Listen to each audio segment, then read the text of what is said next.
myself the stage here. Take down this iconic intro. Yes, indeed. Yes, indeed. Yes, indeed. Woo! You see the virtual tour background, you hear the virtual tour music, and then there is me. Hi, everybody. Welcome in. Glad to have all of you here in the building with me. Oh, my Lord. Y'all ready to do this thing? Y'all ready to go on tour? By the way, shout out to everybody who watched this morning's show. When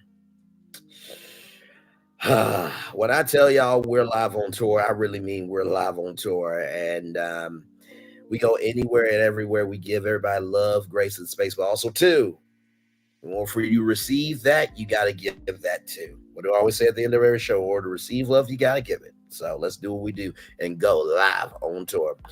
So we're going to start with Married to Medicine. Then I have some hot topics for y'all. And then if we run out of stuff to talk about, I'll put a poll in the chat if you guys want to talk about Potomac or not. But I mean, honestly, y'all saw the thumbnail. What I think of Potomac. But anyway, let's go.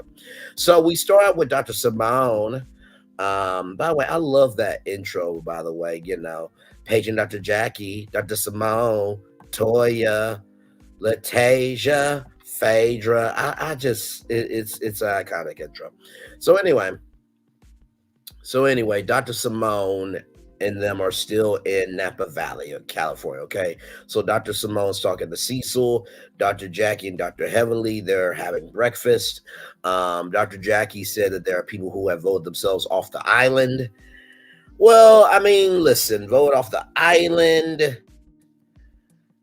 Talking to the vice president about Black maternal passings when you don't even take Medicaid and Medicare, and you also blasted out a whole woman's private business of her not being fertile. And then you had the Black Dassy, Black Proxy, and Black Machination to be upset with her at dinner by saying, I don't want to hear nothing else out your mouth, and let's move on. You want to say people vote themselves off the island because a lot of your patients throw you off your own damn island of being their doctor. Really, really hypocritical there. So anyway, Dr. Heavenly, said, can the group elevate Sweet Tea? And Dr. Jackie said anything is possible. And I'm just like, really? Is that what we're doing? Is that what we're actually doing? Like, I'm so over people thinking that they can just say anything and get away with it. Like, that's not cool. That's uncouth.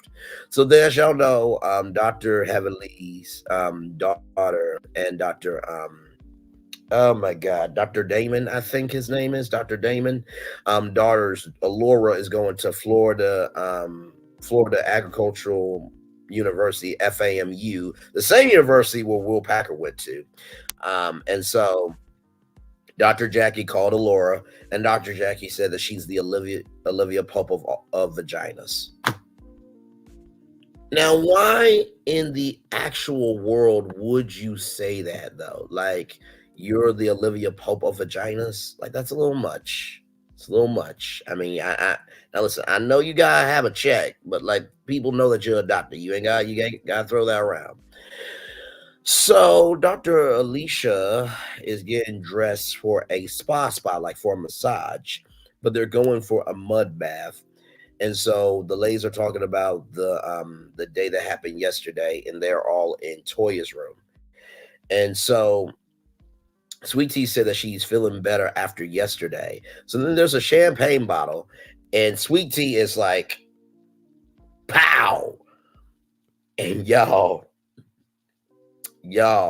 Dr. Simone said, I hope you pop that nut with Dr. G or something to that effect. I'm just like, wow. Y'all are digging in onto Sweet Tea. Listen, after seeing trending at some points interview with Sweet Tea, I have a newfound respect for Sweet Tea because I didn't understand that at first. Because when she said the best thing about being with Dr. G was, his money, I'm just like, really? But she is from Crossett, Arkansas. So Arkansas to Arkansas, and I'm already on her team. But I think sometimes, and this is a good lesson about reality TV and life, sometimes we have to let people showcase themselves over time. Because I kind of actually like Sweet Tea now. So with that being said, Dr. Simone says soft strokes only. I'm like, Okay, you telling a lot about your business.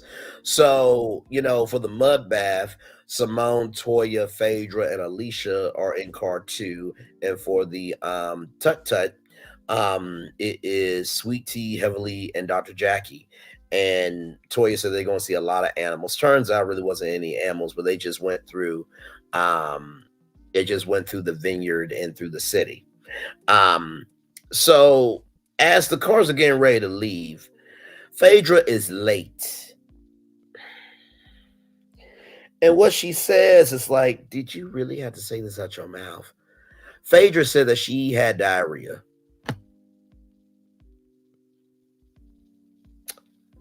Why say that on national television that you had diarrhea? I don't think anybody cared about that. Okay? You in Napa Valley. It's sunny, it's wine country, it's basically paid for by production. Because I guess I think this was the cash trip. But anyway, or Bravo worked with the Board of Tourism. But either way, it's paid for. Just show up and do your job and just move on. Not everything gotta be said. Then again, do I need to say everything out my mouth? No. But when someone comes for you, do you come for them? Absolutely. Hell. But anyway, so Phaedra says that she's having a resurrection. She feels like there's 50 fingers in her butt. And I'm just like, once again, who asked you for this? Who asked you for this? I don't get it. I simply do not get this. So then we get to the mud bath, right? So it's gonna be two people doing the mud bath and then two people doing the mineral bath. So y'all know the mineral crystals and all that stuff that can cleanse your skin and you know it's so much to this scene that I can't take it. So Phaedra says that her vagina stinks so bad, and Dr. Simone reassures her that it's not going in your vagina. So Phaedra then said that she has to taste like peach pie. Not that she's tasted it herself, but that's what other people have told her.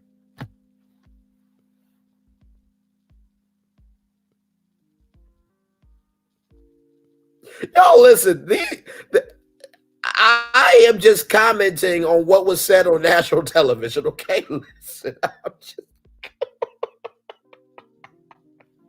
I cannot. Hang on one second, y'all. Hang on one second. One.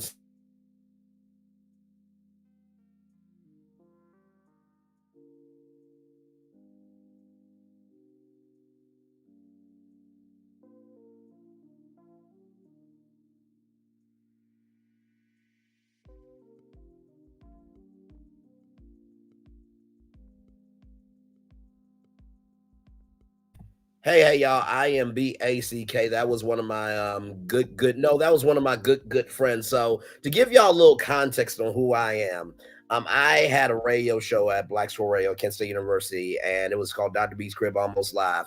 And so it was myself, Ajali, Maria Sada, Mai, and Larry Lee. That was Larry who just called me, and we got to catch up. So I told him as soon as the live is over, I'm gonna call him. But when he hears what his man's been doing on YouTube, throwing down, listen. We're almost at 80,000 total views as well. So shout out to y'all for that. Like, comment, share, subscribe. Glad to have all you here at 1,517 subscribers as well. So anyway, he said he was going to call me at some time. He didn't realize I was on the air though. But anyway, so back to this though. But Phaedra said that she has to taste like peach pie. And not that she's tasted herself, but that's what other people have told her. Now listen. I mean, I've seen, when women, put the sprinkles on them and put whipped cream on them. And, usually it's on thick women. And I would like that as a present for my birthday, August 10th, and to taste vanilla cake down my throat. But I'm not going to say it on national television. I'm not going to say it on national television. It wasn't the fact that she said she had to taste like peach pie because everybody, every woman wants to taste, like a good flavor. They want the pheromones to be right in the pH balance and all around the world. This, that, the third. But it was the fact of she said she hasn't tasted herself. Phaedra.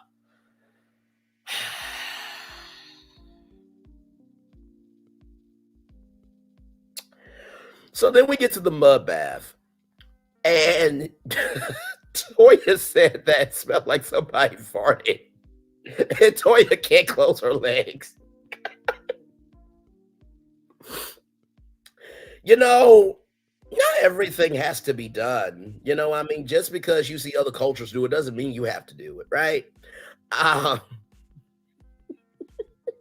so then after that, Kimba is getting used to what Dr. Alicia does as a mother. Now, for those of you who don't know, um, Kimba, who is Dr. Alicia's husband, is from South Africa, is from Africa, right? And so it's a different culture over there where the woman stays in her places of, stay at home mom and all that type of stuff. So Kimba you know, is raising the kids as he should be. Now, here's the thing, right?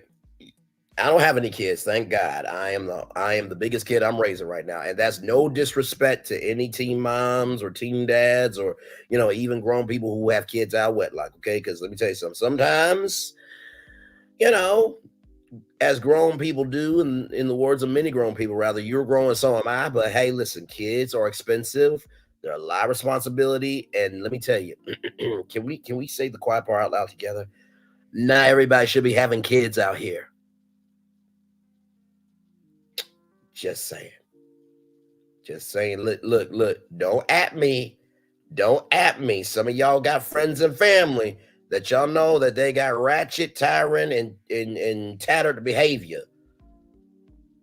And they'll say, oh, well, you don't need to do this, and that. They'll say that to you.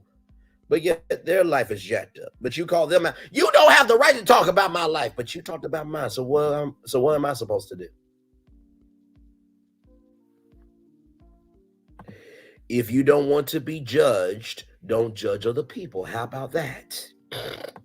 Like, Lord. So anyway, so Phaedra doesn't want to get married again, and she was in a dark place with her divorce. So they bring up the articles about, Phaedra and Apollo. Apollo is remarried now. I think they were on couples therapy, I think on VH1, if I'm not mistaken. So then we get to Tuk Tuk. So Tuk Tuk is basically an electric vehicle that goes at 25 miles an hour. And so they're eating, so like I said, Tuk Tuk, electric vehicle, 25 miles an hour. So Sweet Tea, Heavenly, and Dr. Jackie are in the middle of a vineyard, um, eating lunch, and then there's the pronunciation of charcuterie board. Now, Sweet Tea said coochie board. Now, Sweet Tea, you and I both from Arkansas, okay? Now, I love you. I value, I appreciate you, but really, did you have to say coochie board? Now, I'm gonna give y'all a little funny story. I have I would like to still consider her a friend. I think there's been enough time that water's under the bridge, but not everybody wants to be a friend, even though water's under the bridge. Sometimes in life, we are all one conversation away from starting something, going through something, or coming out of something. That's neither here nor there. But we were inside the Onyx collab weeknights 10 9 Central on Clubhouse. And so another good friend of mine, she goes to wineries, right? And so we were talking about what you eat at a winery. And so I said, well, can you eat mozzarella sticks at a winery? Because cheese is a part of drinking wine. And they're like, no, Brian, you don't eat mozzarella sticks at a winery. Well, I'm like, I am so sorry that I'm not bougetto like other people. I like actual food. Sorry. Like, have you went to a Michelin star restaurant? By the way, shout out to Michelin star chefs. Black, white, Asian, Blasian, Hispanic, Italian, German, Irish, all of y'all. The culinary industry does not get enough work for what they do. But listen, when a plate comes out and you see, that sauce spun around there, and you see this small little bite, are you kidding? You can go to the grocery store and get Tostino's pizza bites, and you can eat 20 of them. Like, I mean, it's not real pizza. We all know this. But, like, still, it's just like, really? So I didn't know that you could eat mozzarella sticks on a charcuterie board.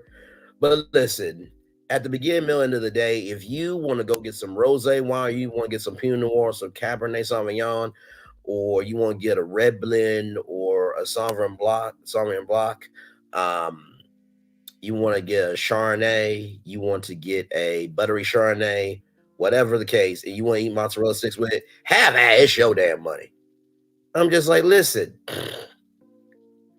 the appetizers is just that way. The appetizers can consume the wine so you won't feel drunk. Okay. So anyway, Cecil and Dr. Harris, Eugene, meet up and have cigars. So they talk about Kimba not being around Toya and Simone, and Kimba is a woman in her place type of guy. And so, Dr. Simone does not like Cecil smoking cigars. Like, it's to the point where Cecil has to take off his clothes, take a shower, all that type of stuff, because cigar smoke can get into clothes. You know what I mean? Um, and it's the same thing with Steve Harvey. He has a humidor. Actually, when Winton moved out, I think allegedly he turned his room into like a cigar lounge with a humidor in it. So cigars are a big thing. By the way, if you want to meet somebody that could be a husband or wife, or you want to know where you can meet business people, cigar lounges are a huge thing.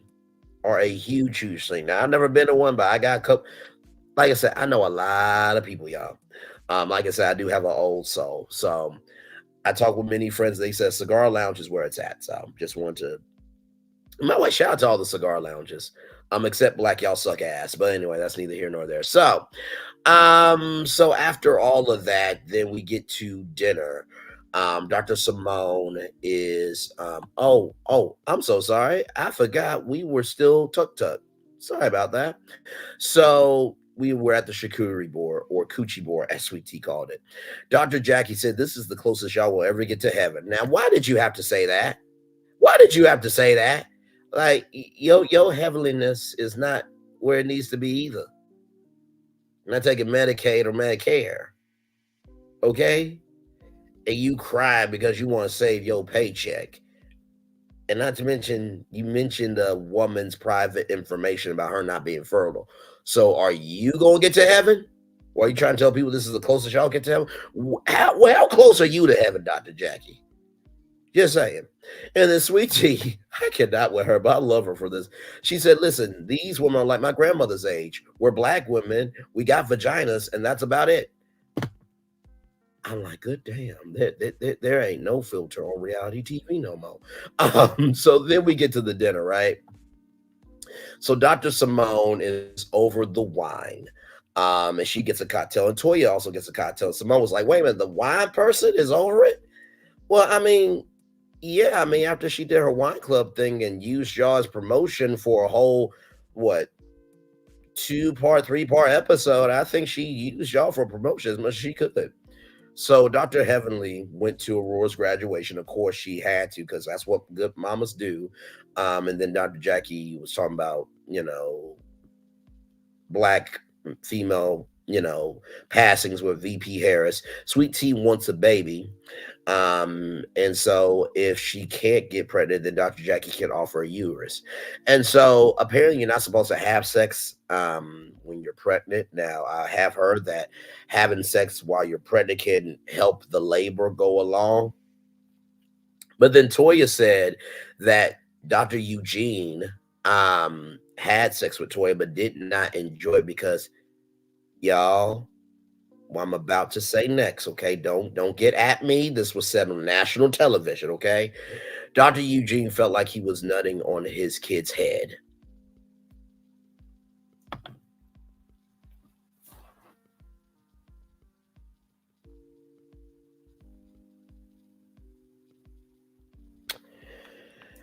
Now, I have never heard of any brother or dude or man, him, he, what have you, to ever have said that he let go on his son's head as he was having sex.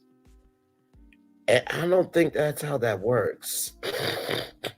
I don't think you can get pregnant as your wife is already pregnant. I don't think that can happen.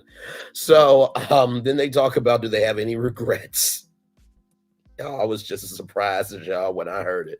Do y'all have any regrets about how y'all handled the weekend? And they said, you know what? I'm done with you. I'm not doing this with you. Depends on the trust. Wait, are you serious?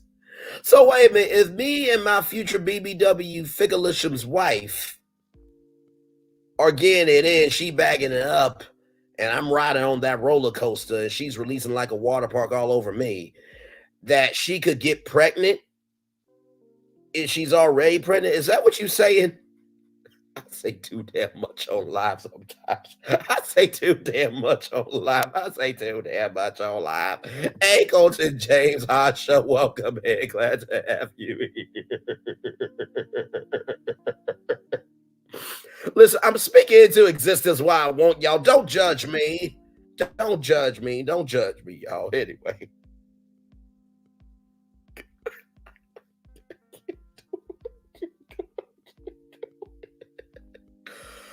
Oh my God. Okay. Okay, let's get back to center. Let's get back to center. I cannot with you, Nikki News. You funny. You real funny. Love you as always. And you too, Colton James Hot Show. By the way, Colton James, okay, you're joking. Okay, I was about to say, I'm like, wait a minute. Now listen, here's the real tea. Nikki News was joking, but I wasn't about what I was going to do with my BBW Figure Limpsham's wife of the future, okay? Listen. Okay. But also too, I just want to say this too, because I know that sometimes everything is in the eyes of the beholder. I have always stated that it is about the soul of a person. So even though I love me some Jill Scott, Melody is 38 years old. I'm 29, turned 30 this year. I would not mind having a Melody Cherie Rogers in my life. Okay, listen.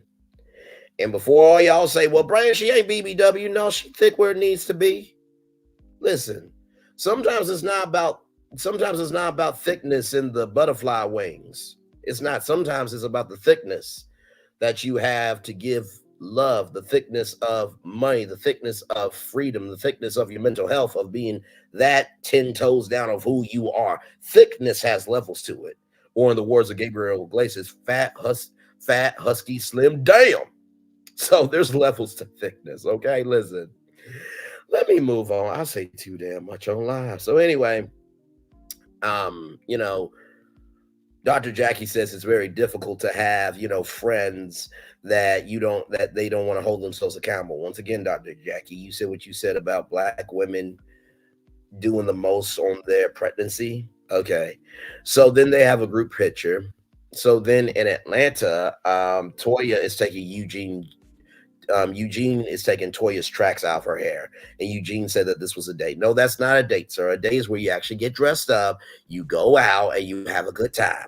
But I understand why he said that too, because Dr. Eugene Harris is a doctor. So, they make dates where they can. And listen, I would not be opposed to helping get tracks out of my future wife's hair. I would not mind helping her, but she will have to teach me, because the last thing I'm going to hear going to bed is, you took out my tracks wrong. Now my hair's damn messed up.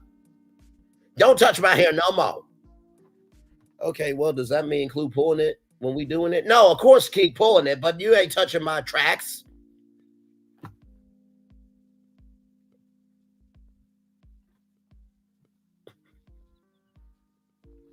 Let's roll on. Let's roll on. Let's roll on. So anyway, Alora's going to FAMU and brings up Dr. Heavenly and her sister. And Alora is saying, that you guys have time. And the reason why Alora's bringing up Dr. Heavenly and her sister, because Alora's going to FAMU, so Dr. Heavenly's going to have a lot more free time. And so Laura says that, Dr. Heavenly, you can't hear your sister can't hear you. So Denise is her name. So Denise is called. And so shout out to Alora for doing that. At 17 years old, very wise. Has a wonderful personality from what we can see. And for those of you who've been watching Marriage Medicine for a very long time, y'all seen her grow up in front of your eyes. I think that Alora will do just fine. The biggest thing is, Alora, everything that glitters ain't gold. You don't have to go hard your first semester. Go hard for your assignments. Go hard for making yourself a better person. And finally, go the hardest for having the goal of finishing your degree, but do not go hard for anything and everything that comes your way. Because let me tell you, like I said, everything that glitters ain't gold. That's my advice to you, but you will do just fine. I really do believe in you and rooting for you. Wait, not to mention, can we root for Black people getting an education? Because Lord Jesus, based on YouTube and social media, oh, we need more people to have an education, because you don't want to be somebody old saying that, don't come to me at some time in the morning when nobody comes for you in the morning anyway, because you're not that valuable to come to in the morning, because there's bigger things to do. Anyway, let's roll on. So then we get to Sweet Tea meeting with Dr. Ashley Davis. And Sweet Tea learns that she has endometriosis and fibroids. I'm trying to think. Molly Karam from First Take also has endometriosis. So basically, from what I heard of the episode, the endometriosis is where tissue is on the outside of the launch pad. It's not on the inside. And then fibroids, they're really, really big polyps almost, right? So very emotional call with Dr. G of, babe, I don't know what we're going to do. I know I said I want to give you a kid. I want a kid, but I don't know how we're going to do it. And Dr. G, to your credit, you did what a man is supposed to do. You were there. You were supportive. You said everything's going to be okay. So in the preview, Phaedra and the girls do something from season 15 of The Real Housewives of Atlanta, where they go on this spiritual retreat and they're laying down. They're just, um.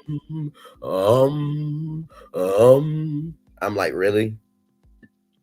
Okay, so then Dr. Simone and the boys are at the condo, I think, and then Dr. G is being supportive of Sweet Tea, and then Toya wants more from Eugene.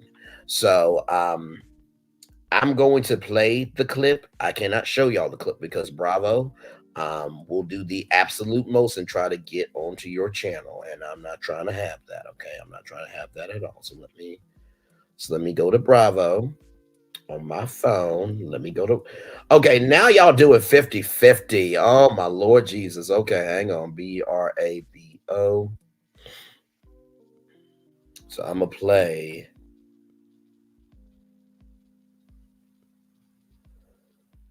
Let me see here. Where is it? Okay. No, that's not what I want to see. I don't want to see Watch What Happens Live. I want to see Bravo. Let's see videos. Okay, here it is here. Playing games people say are fake, part 5. Okay, now we need a better gun. Oh, that was close. We need to get these resources. I've got no...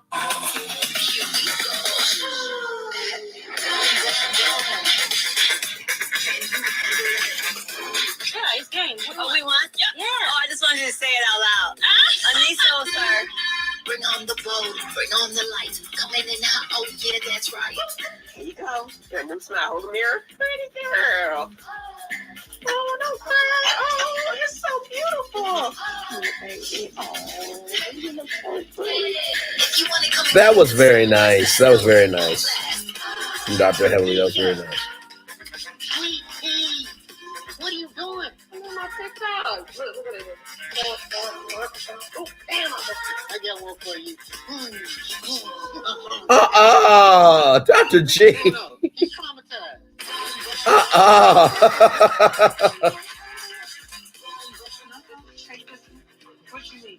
Hey, type a 1 if I'm still on the air. Can somebody type a 1 in the chat for me if I'm still on the air?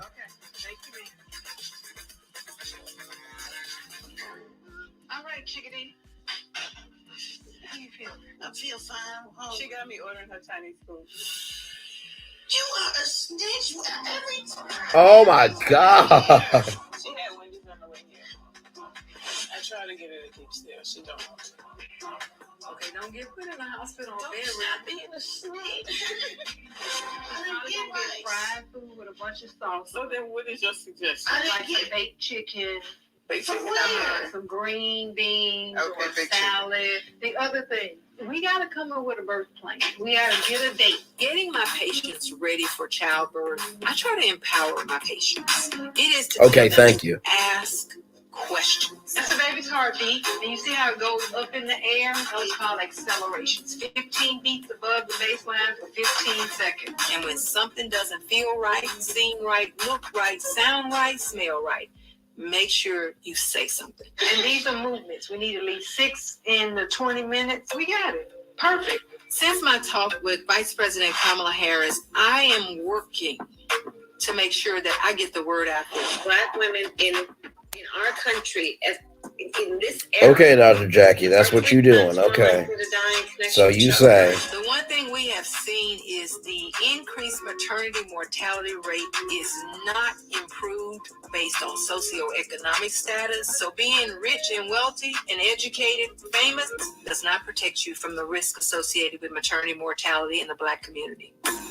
So we're going to have a baby via C-section on the 14th. You'll have to go into the hospital 2 hours before the C-section time. Okay. Now, how many of y'all believe that they're going to get the Brat and Judy on Married to Medicine actually pregnant? Because I think at this point, we're going to see the pregnancy. I thought I was gonna not do all of It that. shouldn't. It shouldn't. Yeah, we'll be okay. And no contraptions. No contraction. Contraction. I meant to say She said contraptions when they meant contractions. She really is green. Poor her. Poor the Brat. God bless her heart. Yeah, you know I love breakfast. That's a lot of onions you just threw away. I didn't Sorry, cook about, we just throw away food. I like the tender inner parts. I'm waiting for you to get your tender inner parts. I have my tender in the No, park. I got the rough exterior right now. Oh! The kids went to the movies. Roof exterior. Oh my. Every day in the house. We're not doing anything romantic. We're doing the same things that we normally do. What's wrong with that? That's the problem. You don't work 12-hour days. I do, because our children still work now. You're not. I get up 5:45. My point is, Well, yeah, I regard gotta stop what I'm doing, go pick them up from school, then I gotta help them home. You know, homework sometimes lasts 2-3 hours. Okay, now I will say a mother's job is never done, but compared to being a doctor doing 12-hour shifts on patients and stuff, that's a little more intense. But because now I have a wine club, we do this shit all the time. You want to bring this out and be romantic, then do that. You're not hearing me. This is not romantic anymore. As a physician's wife, you have to learn sometimes to take a backseat to their career because it's very demanding. But we've gotten really comfortable with dates at home. I would like our relationship to evolve into something that's romantic and fun again. And you're like, nope. Can I finish? I'm just. No, did you just look at your watch and tell me to hurry up? No. You did. All I'm saying is at the end of the day, I told my group of friends not too long ago that in New York, I feel lonely at the house when you're not here. It's nothing like being in a marriage and feeling lonely. It was rough to watch. And he was like, I hate my wife feeling like that. I do. I don't want normal and boring all the time. But what's wrong with having just a simple moment in the house? Because we have them all the time. It's like the flowers. I use your credit card to buy myself flowers. But you don't want to do these things. What I'm expecting is a little more attention to detail. Because I married a man who, if I said my favorite fruit was cherries, he planned a date with us going to a cherry festival to pick cherries. If I said I love wine, he found the nearest winery for us to drive up to. And he was that type of guy. And it just stopped.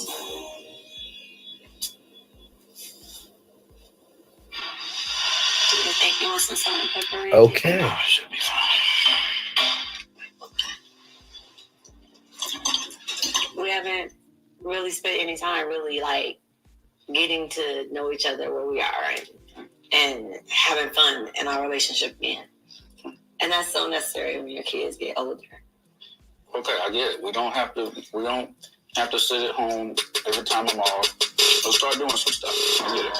Okay. This is the last breakfast for dinner date we're gonna have. This is a date? Well, what did y'all think of that preview? So I'm going to read some of the comments here.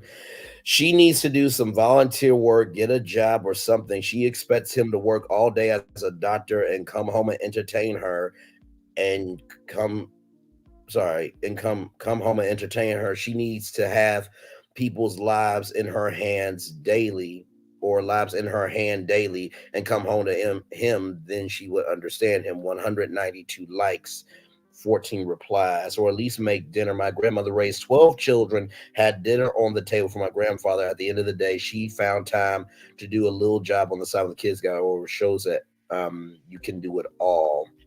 That's one comment there. Toya is semi right. As a married couple, you do need to keep the romance alive. However, when your husband has to work like a dog to support your spending, he won't always feel like going out. That part. That part. Because have y'all seen Toya and Eugene's home? That brother got work in order to keep that up. Um, Jackie is really feeling herself since her talk with Kamala. Yes.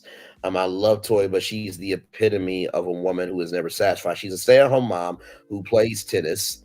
Hashtag tennis expert. Shops and takes care of her children, but that's still not enough. We all know that they struggle financially, so perhaps the stay-at-home dates is Eugene's way of saving money. At least he's at home. That part. She needs to learn to be more appreciative of her lifestyle. Her husband works so hard to give his family. I love Judy doesn't lie when it comes to Brad's health. Absolutely. And listen, we all got that person that's supportive in our corner. That's a rat, but they're a rat for a purpose.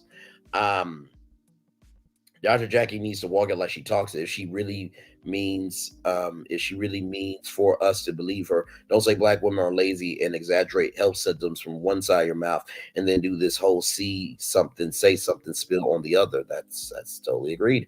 Toya is full of energy. Eugene is probably tired. Romance and intimacy isn't just in the big gestures, but it's in the everyday moments, in the routine, in the joy of the routine with someone you love. But Toya and her bird brain don't understand that. Hey, listen, Toya, this is what a commenter said, not me, okay? But if you do respond to that comment, hashtag a hit dog will holler or a bird will fly. Toya wants Portia's life on Instagram. I mean, fate. I mean, Portia did steal somebody's man, so there is that. So I guess that's a flex to steal someone's man. That means there's nothing about you that's original, valuable, or even worthy of a man wanting you. But I mean, hey, I guess that's a flex. She wants to flex online. She doesn't want romance. Toya needs to do 1 day of 12-hour work anywhere, then she can understand. She's not even with her children 12 hours a day. At most 3 or 4 hours before they go to bed, he spoiled her. It's her fault. Toya is crazy. Should be so lucky to have a good man like Eugene. What does Toya to do? What does Toya do to romance Gene? He's a great guy with high emotional intelligence and the patience of Job. I think Toya is delusional. I would like to see Eugene and Toya have a few scenes of marital therapy sessions. Toya makes some valid points. It sounds like Dr. Eugene really cared to Toya and perhaps become spoiled as a result. So as you can hear, the comment section is very diverse. And yeah, so welcome in everybody. Glad to have you here. We just reviewed Married to Mess. And now, of course, we got some hot topics for y'all, as we often do. So we can say that this may be halftime. Do y'all want to hear about Housewives of Potomac or no? Type in the chat yes or no. I do have some hot topics. Now, as y'all know, Jonathan Majors had his first interview with ABC News' Lindsay Davis. We talked about this morning at 11 a.m. And I gave my thoughts live, as I often do. And there is more to the interview. So we are going to play that right now. Let me get that pulled up. So this is kind of halftime right now. So let's do that. Okay, here we go. This is Lindsay Davis here. And here we go. Now to more of my exclusive interview with Jonathan Majors, the actor who was convicted of misdemeanor reckless assault and harassment just as his career was taking off. Majors says he always intended to take the witness stand, but didn't in the end because he felt the prior testimony was so compelling that there was nothing else for him to add. But now that the jury has spoken, he felt it was time to tell his story. It has been very, very, very hard and very difficult and confusing in many ways. Jonathan Majors breaking his silence just weeks after a Manhattan jury found him guilty of misdemeanor reckless assault and harassment of his ex-girlfriend, Grace Jabari. The actor, at times emotional. Oh, sorry. You know, I haven't seen my daughter in a long time. You know, and a lot of it has to do with this situation.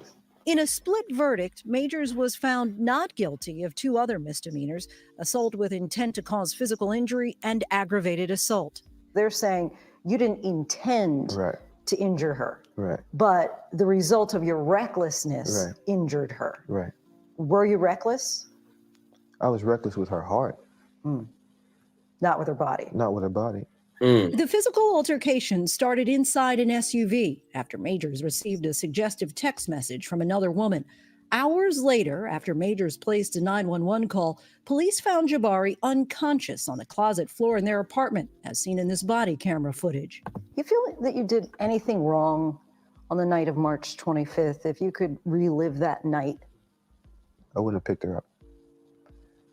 I wouldn't have picked her up. I wouldn't have put her back in the car. I wouldn't have tried to keep her in the car. I would have gotten out that car and ran immediately. The two met back in 2021 on the set of Ant-Man and the Wasp: Quantumania. The prosecution has described your relationship with Grace Jabari as tumultuous and abusive. How would you describe that 2-year relationship? I loved Grace. Our relationship was not healthy, you know, and that began to reveal itself over time. Why'd you stay? I was scared. With the red flags, I found that, I use this word, I said, oh, this is dangerous. This is months before the incident. I should have been brave. I should have said, no, this isn't working, and I should have walked away. And I didn't. Troubling signs in the relationship were revealed when prosecutors presented text messages where Majors expressed suicidal thoughts, saying, maybe I'm such a monster and horrible man that I don't deserve it and should just kill myself. Were you suicidal? The ideations of removing myself from situations permanently is a thought that I've had, since I was a kid, you know, since I was a young boy on the farm in Texas. You know, it's not there anymore. You know, I've done that. I'm doing the work to keep it at bay and make sure it's not there anymore. Through it all, Major's new girlfriend, actress Megan Good, has remained by his side, even present for our interview. How would you describe your relationship? She's an angel. She's held me down like a Coretta, you know. I'm so blessed to have her, you know. The relationship is still fresh, but, you know, I think I found her. The March 2023 incident thrust Major's dating history into the forefront. A Rolling Stone article back in June detailed multiple allegations of abusive behavior dating back to Major's relationships in college, allegations Majors vehemently denies. His attorneys offered past partners to defend him. Have you ever had issues with domestic abuse? I've witnessed it, but never participated, you know. I mean, I've been smacked up before, you know, but yeah, never exercised it. Those relationships went back to when I was, 21, 22 years old, and I just think, was I a jerk? You know, was I, a mean guy? You know, and I go, yeah, knowing what I know now, like, oh, severe depression, childhood trauma. I've had very few relationships, so I can gather what situations we're talking about. Yeah, I was not the best boyfriend all the time. But never hit a woman? Never hit a woman. My hands have never struck a woman, ever. After gaining critical acclaim for films like The Last Black Man in San Francisco, Major's once red-hot career is now seemingly at a standstill. How are you feeling? Moments after the verdict, Marvel Studios dropped him. He was set to play the prominent character Kang in upcoming films. I am Kang! But despite the possibility of serving time, Majors believes the script for his career is still being written. You think he'll ever work in Hollywood again? Yeah, I do. I pray I do. But it's God's plan and God's timing. For those who say, look, he's convicted at this point, what would you say? I mean, do you deserve a second chance? Well, I think I do. I hope other people think that. During closing arguments, Jonathan Majors' attorney said his worst fears as a black man calling 911 in America came true. Those words brought Majors to tears in court. He says race very much played a role in his arrest. He claims he was injured. He points to surveillance video where Grace Jabari pursued him, chasing him for blocks. She was arrested but never prosecuted. He calls that unjust. And we'll have much more streaming tonight at 7 p.m. on ABC News Live Prime and on Thursday on Impact by Nightline. Well, hey there, GMA fans. Robin Roberts here. Thanks for checking out our YouTube channel. Lots of great stuff here. So go on, click the subscribe button right over here to get more of awesome videos and content from GMA every day, anytime. We thank you for watching, and we'll see you in the morning on GMA. Thank you, Robin. And by the way, that was the legendary Robin Roberts on Brainley's YouTube channel. Of course, y'all, from GMA, okay? She didn't come over to Brainley's YouTube channel. So for those of you who are going to try to do the most, calm down, okay? It's called optics. When you know the optics and you know what's needed for the circumstances, you can create any situation you want. It's kind of like Pixie does, except it's with intelligence. You just have to learn from the situation and move differently. I totally agree. You know, I saw something today on Instagram that said, I quote, I think Coretta is so tired of y'all bringing up her name when it has nothing to do with her. And guess what? I totally agree, because like, really, I truly don't get it. Like, y'all heard the text message of that I want to off myself, that don't go to the hospital because they'll start asking questions. And, you know, listen, Megan Good, you have the right to do what you want to do. But when you said that she manipulated him, I sincerely did not get that. And listen, we all saw the evidence, right? We all have covered it. Pam Esquire with the legal perspective, you know, myself with the social context perspective. And I just felt like truly at the beginning, middle, end of the day that it was wrong. Domestic violence should not happen to men or women or children or really any damn body for that matter. And as y'all heard, that there will be more on ABC News Prime. So I do have ABC News Prime pulled up, ready to go when they go live at 7 p.m. So we will go there for sure. So glad to have all of you here in the building. Hot topics. Okay, I see. See, this is why you communicate with your community. This is the exact reason why. So it's seeming like from two. Absolutely, Braylon. Absolutely, Braylon. You're so right. You're so right. Listen, we make fun of ourselves all the time over here. Oh Lord, a lot going on. So yeah, so I see y'all with hot topics. Okay, so we will do some other hot topics leading up to ABC News Prime. So I saw this story here and thought that this was a cool accomplishment. Did not know that this actually happened. So I'm going to put this back up so I can get to the story here, okay? Y'all, check this out. Like, imagine, if you will, leaving your trash, waste, and just a disaster of an ex. And then, ladies and gentlemen, you have this news happen for you and to you. Hang on. Okay, hang on. I don't know what's going on.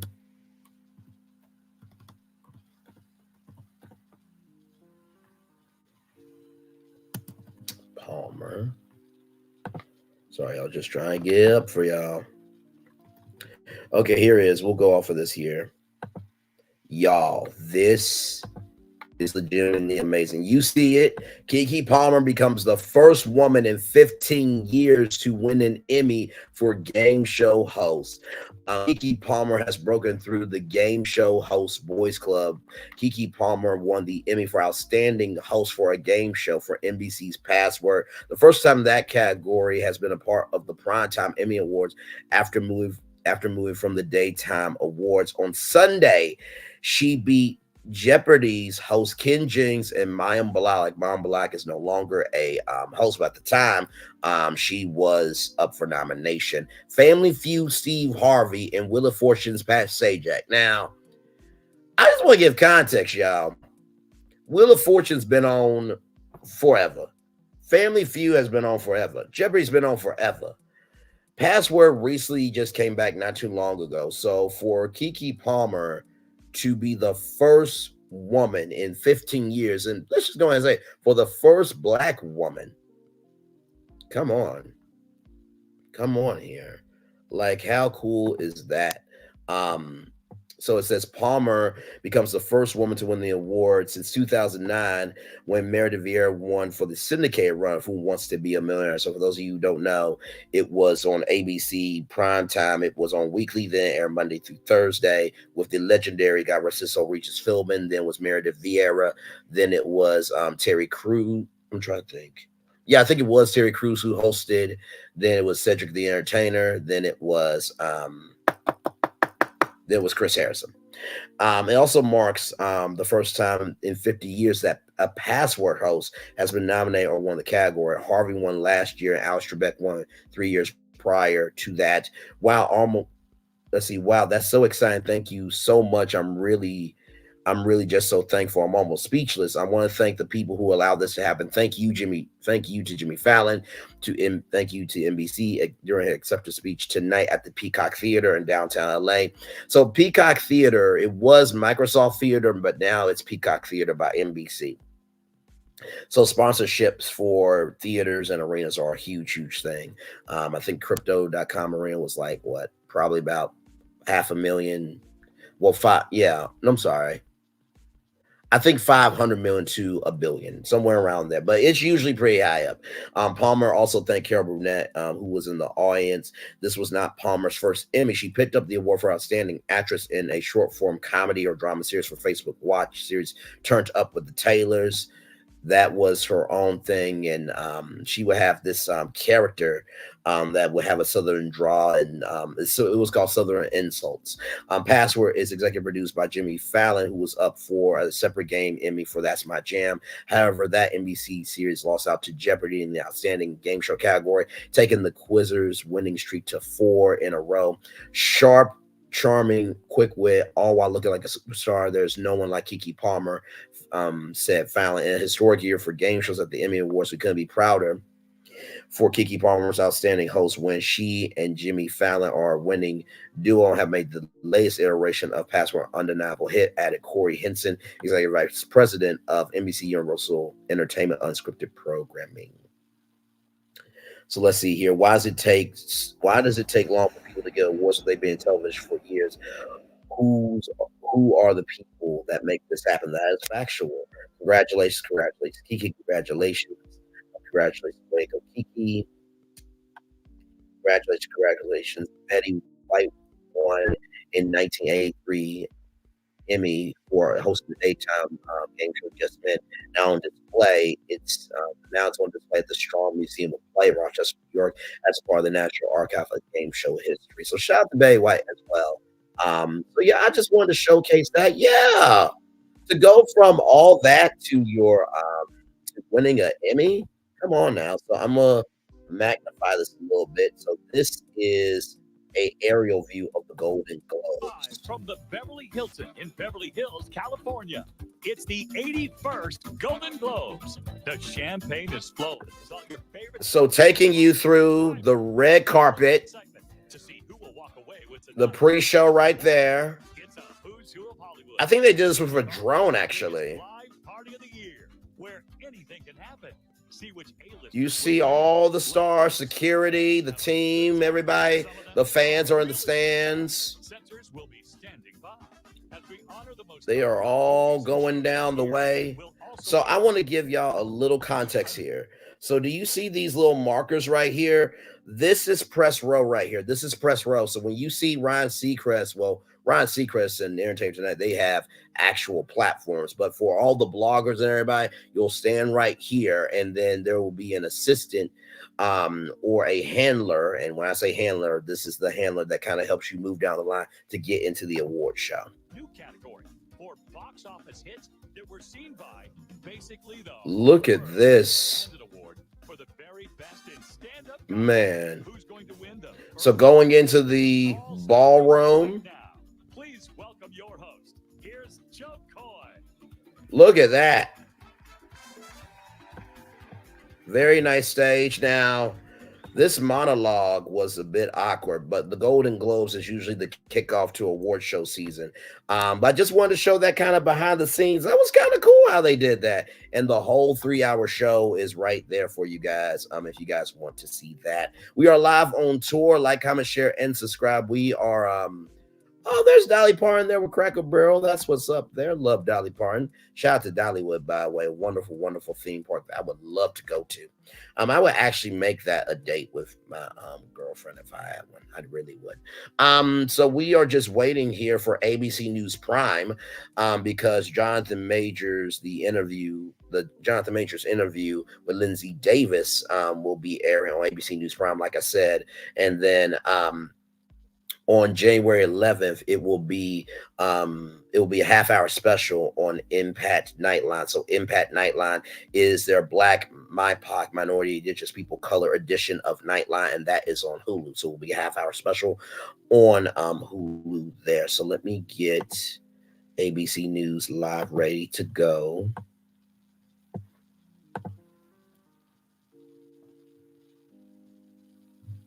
So right here.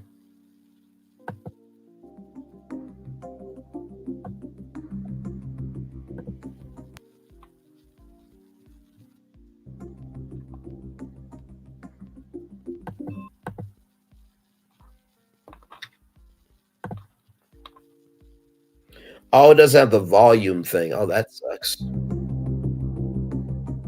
I guess I'll have to turn down my volume a little bit here. Now, I don't know if they're going to crack it open immediately at 7. So we're watching this live, okay? We're watching this live. Like, comment, share, and subscribe, everybody. We are live on tour here.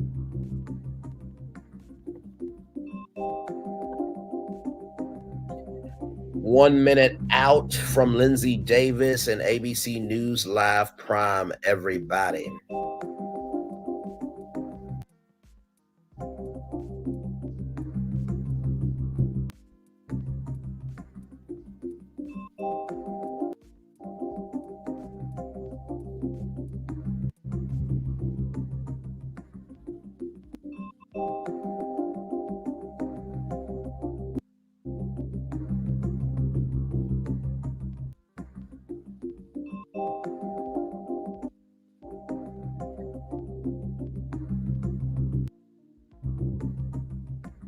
Looking at my clock, y'all.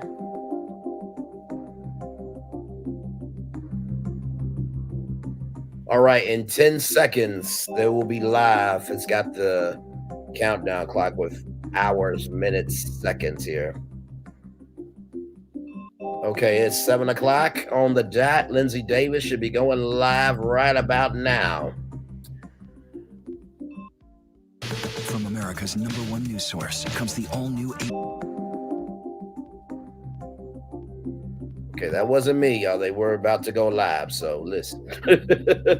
Just like we're on tour live, ABC News is live as well. So like, comment, share, subscribe, everybody. We are live on tour. Glad to have you here. We're about to watch a little bit of Jonathan Majors' interview with Lindsay Davis. The all-new ABC News app. Breaking news, incredible video, faster. From America's #1 news source comes the all-new ABC News app. Breaking news, incredible video, faster, smarter, and it can customize to you and your interests. If you love being in the know, you're gonna love this. Experience what all the buzz is about. Experience the all-new ABC News app. Download it now. Reporting from Atlanta, I'm Steve Osunsabi. Wherever the story is, we'll take you there. You're streaming ABC News Live. All right, here we go, y'all. Tonight, the looming threat for millions. The expected blizzard gaining steam, preparing to sweep across the country and bring snow, sleet, and rain to millions. The potential impact when heavy winds combine with zero visibility. And she says inside the car, you hit her in the face, twist her arm behind her back, fracture her middle finger. Okay, wait a minute now. Wait a minute. Type of one in the chat. I'm still live on the air here because when cell phones were sucked out of the gaping hole, one teenager's T-shirt was ripped off. The cockpit door flew open, the pilot's papers blown away. Investigators are trying to answer a number of questions tonight. We're standing by to talk with a former NTSB official, but first, Gio Benitez leads us off from Portland. Tonight, new scrutiny at Boeing after this door plug, which is used to cover and seal optional emergency exits on an aircraft, detached 16,000. Thank you so much. Hey, Olentia Simple, welcome in. Prompting the FAA Glad to have you here. 200 planes worldwide and launch a full-scale investigation. The scenes inside, on board the Alaska flight, terrifying. I woke up to the falling feeling of the plane. That door plug flying off shortly after My takeoff. Lord. Passengers describing a loud boom, oxygen masks deployed, items shooting out of the cabin, including phones and headrests. The hole shredding the seat right next to it. Incredibly, no one was sitting there. Even the cockpit door flying open. Passenger Elizabeth Lay saying a boy's shirt was ripped off and was sent flying out the side of the plane. The son's shirt was completely blown off and his body was extremely red. Did you declare an emergency or just need to return to? Yes, we are emergency. We are depressurized. We do need to. Y'all, this is too damn much for the first of the year. The FAA sending airlines instructions for mandatory inspection of their MAX 9 fleet. Yeah. Just today, United Airlines, which owns and operates 79 of the MAX 9s, says it has found loose bolts in the door plug that needed additional tightening. The fact that loose bolts have been found in other similar aircraft indicates that possibly this is an endemic problem that was created in manufacturing. United not commenting on how many planes had loose bolts. Oh, y'all should. It appears to relate to installation issues in the door plug. And take a closer look here because you see that section that's taped off? That's where that door plug was before it flew off. Now they're going to look at the door frame bolts and fittings. And it turns out there were concerns on this specific plane in the past month before this accident. The NTSB telling us pilots on the same relatively new plane noticed warning lights for the cabin's pressurization at least 3 times. Oh my God. The airline putting it back into service, but with restrictions that it couldn't fly over open What water. the hell is wrong with y'all? Everything concerns us right now. Everything. No, is part you of this shut down those investigation. planes. That door plug found after a 3-day search in a Portland teacher's backyard, located on the fuselage, meant to plug a gap for an optional exit. It's In the made back, by Spirit Aerosystems can't. at a plant in Kansas, where it's then shipped to a Boeing plant in Washington. Investigators expected to zero in on both plans. Gio Benitez joins us now from Portland International Airport. And Gio, as you've been reporting all along, it's just astonishing. No one was hurt. What are we hearing, though, about people who were sitting near that opening? So, Lindsay, it just really is mind-blowing to think about those 2 seats that were directly next to the door plug. They were empty. Nobody was sitting there, despite this plane being full otherwise. But in that 3rd seat, there was a 15-year-old boy. We're told he's the one who lost the shirt. We're told that he actually jumped over to the other aisle to get away from that. Oh, wow. Lindsay. Wow, so fortunate no one was injured there. Gio Benitez, our thanks to you. And let's bring in the former director of the Office of Aviation Safety at the NTSB, Mr. Tom Howder. Mr. Howder, thank you so much for your time tonight. Let's just start right off with your biggest concern after this incident. Well, the biggest concern is how many airplanes are affected. Clearly, this is nearly a brand new airplane. Therefore, whatever happened during manufacturing. No indication that the plug had been touched since it left the factory. So the question goes, exactly what happened here, and are there other airplanes that are similarly affected? Fortunately, we have Hey, Rose, welcome fuselage, in. now have the door, so we can look at all of the various pieces and see what's there. Hopefully some of the attached bolts or pieces of them may have still be available. I don't know. And with regard to these loose bolts, should the general public feel confident that these planes are safe? Would you feel safe personally flying in one? No, Well, of course I he think would. now they've grounded the affected airplanes. That the group of airplanes that have this plug door I mean, are we fairly had small. to ask for context, but So no, they've the been answer would be grounded. no. They're being inspected. So I think right now the airplanes that are questionable are on the ground. Now, as they start doing these inspections, does that mean they need to expand the number of airplanes being looked at? And that could or may not happen. Just depends on what they find. Certainly, you start out with a bigger group, and then you expand or contract that inspections as necessary. So I think right now, the airplanes you have to be worried about aren't flying. And as we start gaining more information as to what happened and why, then we can decide whether the airplanes can be put back to service when, and whether more inspections are needed. Plugs like this are not unusual. The fact that one fails is unusual, but now that we have the parts, I'm sure the NTSB will determine what happened fairly quickly. And I guess I'm ending where I would have normally started, just your reaction when you first heard that this was happening. I think that we put so much confidence into the engineers and inspectors that we just kind of assume that the door isn't just going to fly off of a plane mid-flight. Exactly right. It's very unusual. We've seen, mechanical failures before, going back over the years, nothing recently. We have seen occasionally an emergency exit pop loose. That has happened, but it's rare, very, very rare. And so having a plug door come loose like this is the first one I've heard of, and, like I've never heard of one before. And so the question becomes, what's happening here? Was this door unique in some way? Certainly valuable to have your perspective tonight. Tom Howder, we thank you so much for your time. Thank you very much. Developing news out of Texas now after an explosion at the Sandman Hotel in downtown Fort Worth. Windows blown out, debris spread across the streets. Reports of at least 11 people injured. They're now searching room by room. Good Lord. Authorities are warning people to stay away. ABC's Matt Rivers is in Texas for us tonight. Tonight, emergency responders rushing to the scene of an explosion in downtown Fort Worth, Texas. A city official saying there was a gas leak. Pretty significant chunks of that building have been blown out into the street. Debris from the Sandman Hotel scattered, windows blown out, entire sections of the facade collapsing onto the street, firemen combing the site. At least 11 injured, some treated on the sidewalk. Remarkably, no one believed killed. Witnesses saying they originally thought the explosion was thunder. And all of a sudden, we just heard this big boom. And not too long after, we started hearing police sirens and fire truck sirens kind of blazing through.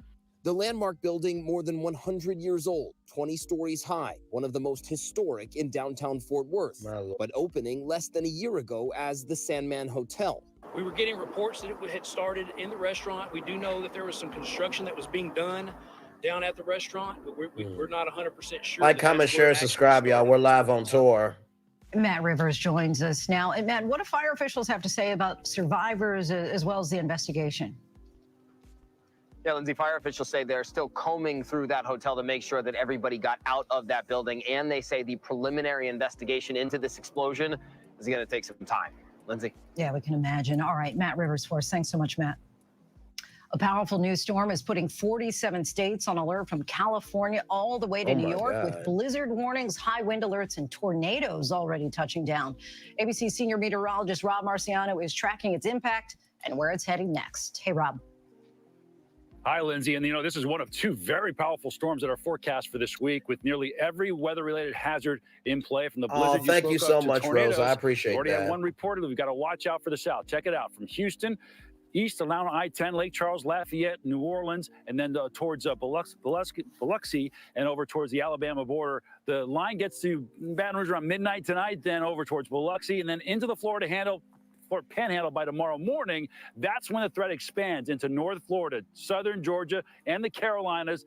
If you don't have a tornado, you probably see some damaging winds. Significant flooding with these storms, as well as the center of the low ramps up as it heads across the Ohio River Valley. The snow's around the backside of that, but look at the rains coming into the northeast around dinner time tomorrow night with the winds, 50, 60-mile-an-hour gusts. That's going to take down some trees and some power lines. And that rain on top of the snow that fell this past weekend creates an elevated flood risk from southern New England to New Jersey, back through eastern Pennsylvania, even down to D.C.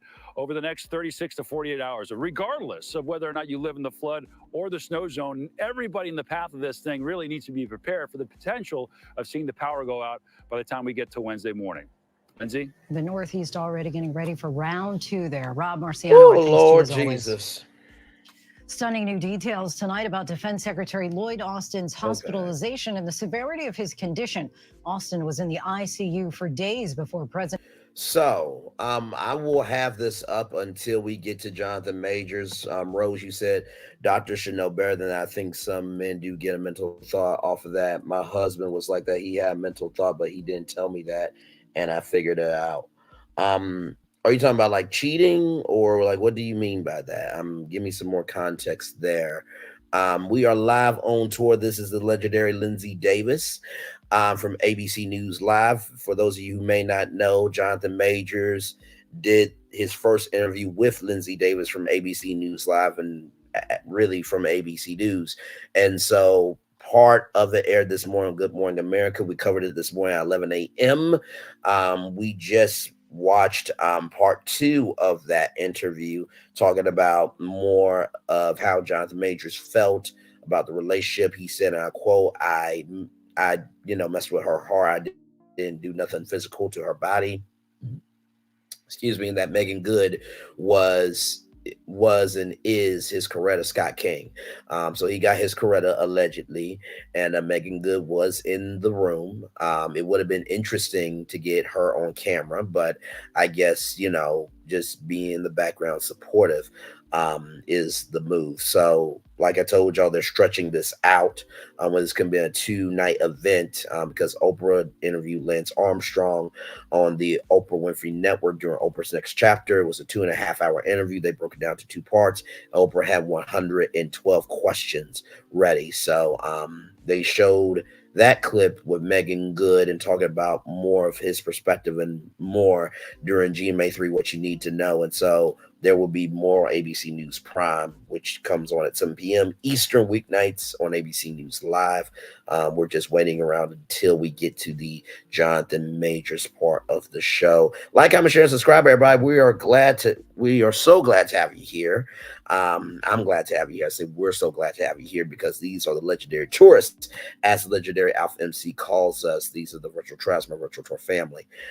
So yeah, I will let you guys know when Jonathan Majors is back on here.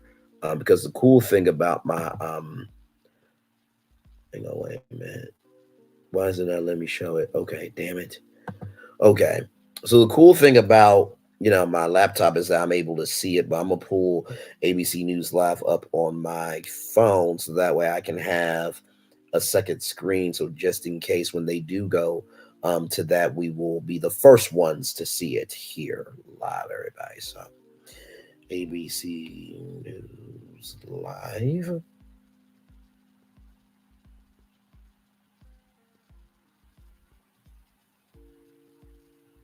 Play that.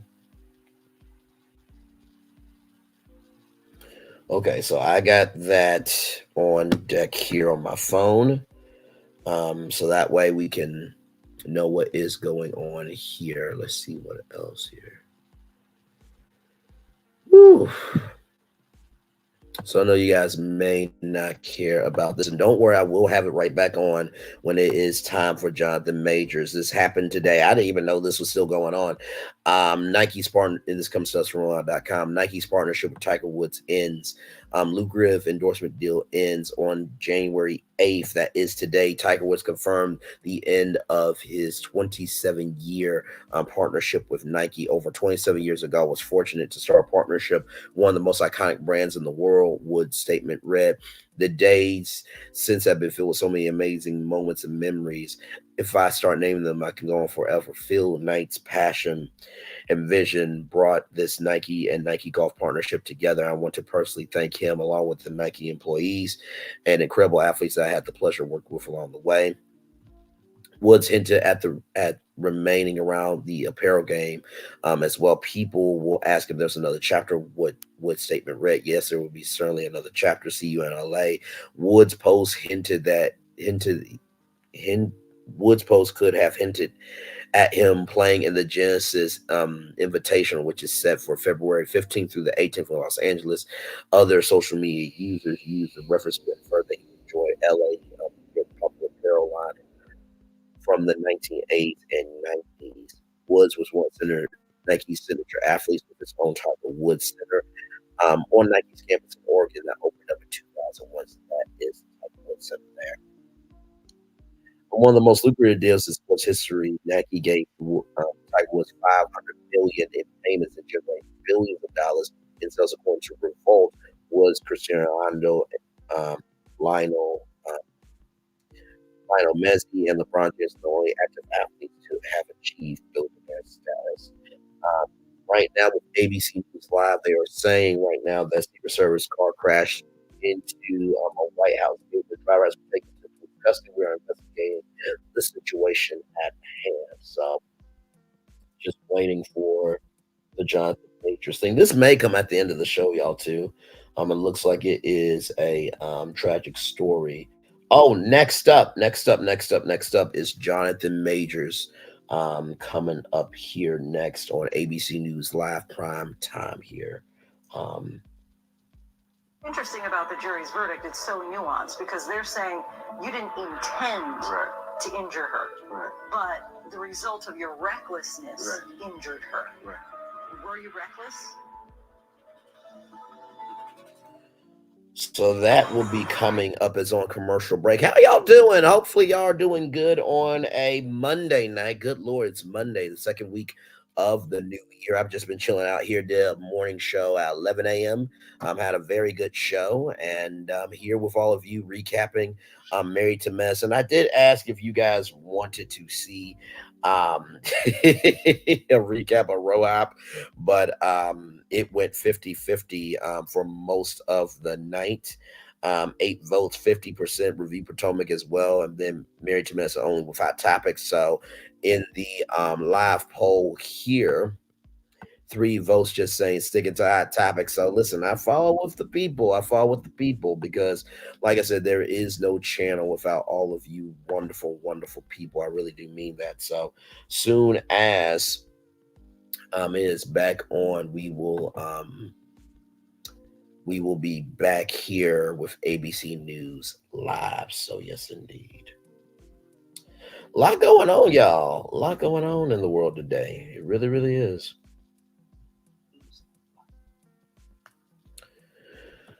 Oh, Lord. Winter storms. I'm trying to think. I don't know if we're going to be getting anything where I live. It's not really bad, but, it's lake effect snow in Ohio. So, Michigan and Chicago. Although Chicago's been kind of warm with their weather. I have a friend who lives in Chicago who's a part of the Onyx Collab, which is on weeknights at 10/9 Central, only on Clubhouse. You just click that link in the bio. You'll join the club, and you'll be right there with me and the other fellow collaborators as well. So, yes, indeed. Just saying we'll be right back. 7 people in the building. Thank you all so much. Like, comment, share, and subscribe. I appreciate y'all so much. And like I said, in the new year, I definitely want to do interviews. For sure. The biggest thing about interviews, you gotta put in the work with your content. And that's why I've been putting in the work so much with doing virtual tour live so people can wait a minute. I think we're back. Here we go.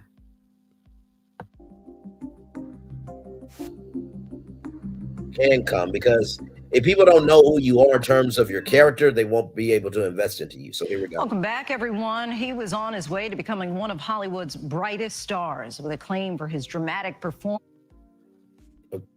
Welcome back, everyone. He was on his way to becoming one of Hollywood's brightest stars with acclaim for his dramatic performances and a promising future as a Marvel villain. But now actor Jonathan Majors is facing the possibility of up to a year in jail after a conviction on misdemeanor reckless assault and harassment in connection with an altercation involving his then-girlfriend. He sat down exclusively with me for his first interview since his arrest, discussing the relationship at the center Oh, now of that I the don't trial, know. the role that he says race played, and why he didn't take the stand. Why did you decide you wanted to talk now? I felt like it was time. A lot has happened in my personal life, in my career, in the culture, and conversely, the impact of this. It's about responsibility and coming forward and being brave and giving my part of the story. In an ABC News exclusive, actor Jonathan Majors sat down with me in his first interview since a jury handed down a guilty verdict for reckless harassment, a misdemeanor, and a violation of harassment in the second degree. You know, I haven't seen my daughter in a long time. You know, and a lot of it has to do with this situation. It all has to do with this situation, and she needs to see this, and the hard things need to be done. But it's been hard. You know, everything's kind of gone away. The 34-year-old actor was a rising star. This is our family story. Known for his roles in HBO's Lovecraft Country. That was a good damn show. Creed 3. I'm coming for everything. And Marvel productions like last year's Ant-Man and the Wasp, Quantumania. You're an interesting man. Scott Lang. And it was on that movie set back in 2021 where he met 30-year-old British dancer Grace Jabari. The pair dated until March of 2023 when Majors called 911 the day after a fight that was caught on surveillance video. What happened exactly? Do you know? No, I don't know. But she's unconscious. She's my ex-partner. We broke up. I came back. She sent me text messages insinuating as much. I stayed in a hotel last night. I came home this morning. Police found Jabari on the closet floor of their apartment. Majors was arrested by New York City police, accused by Jabari of assault, strangulation, and harassment, convicted last month, but acquitted of 1 count of assault and 1 count of aggravated harassment, meaning the jury didn't believe he assaulted her intentionally. Hey, Snow Time, welcome in. To that verdict. Shock. I was absolutely shocked, and afraid. I'm standing there. You're telling me. And the verdict comes down. I say, how is that possible? Based off the evidence, based off the prosecution's evidence, let alone our evidence. How is that possible? After the verdict, in a statement, Jabari's attorney wrote in part, "Justice was finally served today, proving that the truth can prevail even in the face of power. Grace did not choose to be in this situation. Grace has been publicly attacked as a result of her courage to testify to the truth, but her unwavering resolve to see this case through to the end was born out of her desire to give other survivors similar courage when justice requires." The prosecution has described your relationship with Grace Jabari as tumultuous and abusive. How would you describe that 2-year relationship? That I part. love Grace. That part. Just wait. Just wait. Our relationship. There's more to come. It was not healthy, you know, and that began to reveal itself over time, but there was no abuse. In court, Jabari claimed she sustained head injuries, but never said how she received them. Entered into evidence these partially redacted text messages from September of 2022. Majors writes, "It's just fake. And I fear you have no perspective of what could happen if you go to the hospital. They will ask you questions. And as I don't think you actually protect us, it could lead to an investigation, even if you do lie and they suspect something. Jabari responds in part, I will tell the doctor I bumped my head if I go. I'm going to give it one more day, but I can't sleep and I need some stronger painkillers. That's all. Why would I want to tell them what really happened when it's clear I want to be with you? This is literally a nightmare. I don't know what happened. I don't know what injuries you're talking about. The July incident, 2022, where she says you started throwing things, including a candle. That part, I agree with you. Toya Tell is us absolutely spoiled. what happened there. You know, we were in an argument. I was on the other side of the room, away from her, as I think she testified. And by my bedside table, I did a sweep. And I knocked over my candles. I completely lost my temper in that moment and threw it all on the ground. What she also said is that afterwards I wept and cried in the corner and said I was sorry and this. And I was, and I am. The prosecution said you allegedly wrote, I'm a monster, a horrible man, not capable of love. I'm killing myself soon. I've already put things in motion. Were you suicidal? I've been diagnosed with severe depression, and I'm taking the steps needed to alleviate, some of those symptoms, ideations of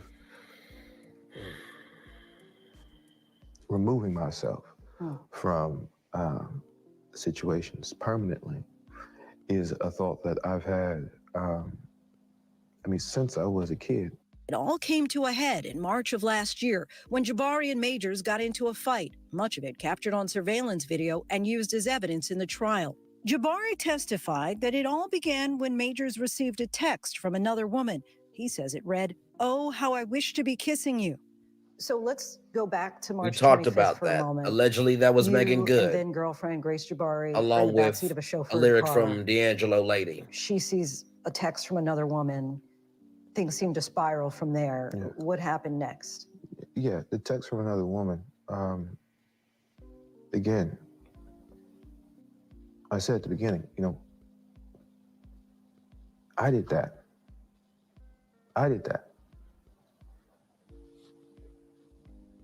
I cop to it. I show her, right? It's in my hand. She grabs it. We scuffle for the phone. I pull the phone back. I receive my injuries. I open the door. I step out. She comes. Then one of the biggest mistakes of my life. I pick her up. Good damn. I put her back in the car.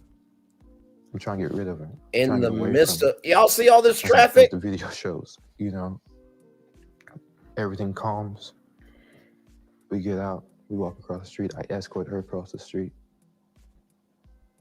The moment we get across the street, she grabs me. She goes for the phone. I don't understand it either. I release. I get free of her and I run. For blocks? Yeah, for blocks. Surveillance video also shows Jabari talking to three strangers. She testified they offered to get her home.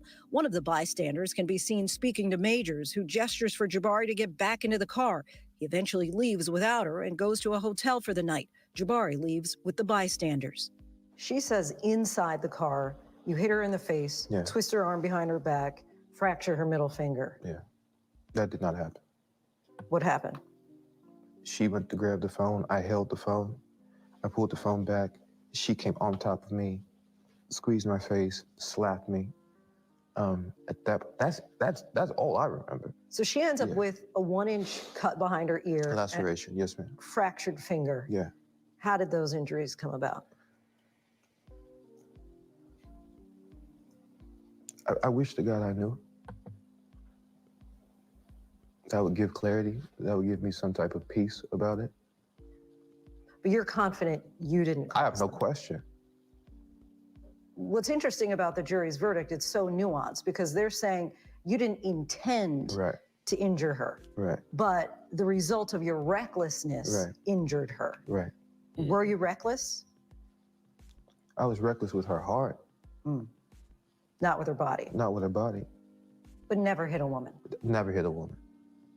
I've never but my hands have never struck a Oh, bullet. trust me, I got a feeling Ever. there's going to be When the plenty actual of those on testimony came, the YouTube. driver said There's actually one channel she did called Observe everything, that may watch meaning this. Grace, he did nothing, referring to myself.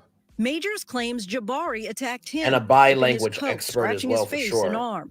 These are photos he says are of his injuries, but were deemed inadmissible in court.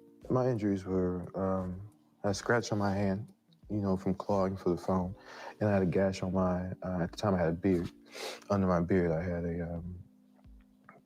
essentially a fingernail scratch on my I guess my cheek from pressure. You chose not to take the witness stand. Why? Yes, ma'am. The driver. You felt that was compelling enough. He had said enough. Well, not just the driver. She was doing everything, he was doing nothing. Well, that's what I was going to say. Mr. Majors, did you see any injuries on her? No, I didn't. Clinical experts, the detectives I spoke to, all who testified before I did. But after all of that, what was I going to add? Much more of our exclusive interview coming up. Next, Majors explains what he says led to an audio recording presented in court that referenced Michelle Obama and Coretta Scott King. It was me trying to an analogy of what it is I'm aspiring to be. Plus, if he thinks he'll ever work in Hollywood again. For those who say, look, he's convicted at this point. What would you say? I mean, do you deserve a second chance? And the woman by his side through it all, actress Megan Good. Well, what are y'all thinking here? He said his mom told him no drinking, no drugs, no sex if he listened to his mama. Yeah, there's a channel called Observe that he's a bi-language expert, so I know that him and many others will be reviewing this. By the way, welcome everybody. We are live on tour. Yes, we did review Married to Medicine. I did ask about Real Housewives of Potomac, but a lot of people are saying they don't want a Potomac review. They said it was kind of lackluster. I do have my notes on that, but we're doing hot topics. I'm following the vibe of the people. So it looked like it was a little bit of the GMA interview and a little bit of the GMA through what you need to know combined in here. But it was interesting to get a little more context on how he sent a quote, how he didn't know how the laceration got there, the broken finger got there. And what boggled my mind was y'all saw all that traffic. Like New York City traffic is unlike anything else. I mean, there's LA traffic on that huge highway. Hey, Snowtime, welcome in, beautiful. Glad to have you here. And there's New York traffic where it's more, it used to be more taxis, but now it's more car services and Ubers and Lyfts. But in the midst of all that traffic, like, how do you remember all that? And then y'all saw the text messages of don't go to the hospital because they might cause an investigation. And then her saying that I can't do it anymore. I'm going to take it one more day. But why would I say something if I want to be with you? And then that I would off myself. And I'm such a horrible man, basically emotionally manipulating her to staying in this relationship. And not to mention also too, of saying that I should not have stayed in the relationship. I should have walked away. Y'all, this is so layered. This is so layered. I'm so confused by the decisions Megan Good makes. She's such a beautiful, accomplished woman. Absolutely right. Nikki New said he would get Z-list roles, but he is done in Hollywood. I have to agree. And y'all listen, I have said innocent until proven guilty when I covered the case. Ask Nikki News, ask Revelation 2023. And I say those people because they usually are here on a regular basis. To the rest of you, I know you are new, but y'all can also vouch for me on, do I not cover anything and everything? I covered it from the crack of the case to the close of the case from a social context point of view of innocent until proven guilty. But as the receipts started coming out, I said, listen, something in the Kool-Aid is sweet here about this story. And that's Real Talk. So we are waiting for ABC News to come right back for the rest of this interview. We are live on tour here. By the way, this is the first channel that you're actually seeing the ABC News Live interview. There will be more on the 11th on Impact Nightline, which is the Black MIPOC Minority Indigenous People Color edition of Nightline that will be streaming on Hulu on January 11th here. This is a commercial here, so I think they're about to come back. You know, that sounds pretty good. Give it to me. Your health, your money, breaking news, pop culture, with the biggest stars, music, trends, and of course, good food. GMA 3, what you need to know. A third hour of GMA in the afternoon. So join us, afternoons, For everything you need to know. I love that. Reporting from the earthquake in Turkey, I'm David Muir. Wherever the story, we'll take you there. You're streaming ABC News Live. Welcome back. More now of our exclusive interview with actor Jonathan Majors. He explains the audio recording that's raised so many questions, his thoughts on if he'll ever work in Hollywood again, and That his part's no relationship time, that with part. actress Megan Good. The work I've done, the impact I've had on my family and the culture and, you know, our community, the industry, it wasn't lost on me, you know, the impact of that. Jonathan, how do you feel During the trial, an audio recording was presented in court by the prosecution of Jonathan Majors and Grace Jabari during an argument. How dare you come home drunk and disturb the peace of our house? Coretta Scott King. You know who that is? That's Martin Luther King's wife. Michelle Obama. Barack Obama's wife. My temper, my shit, my travel, blah, all that said, right? And I'm not saying I'm a great man. A great man.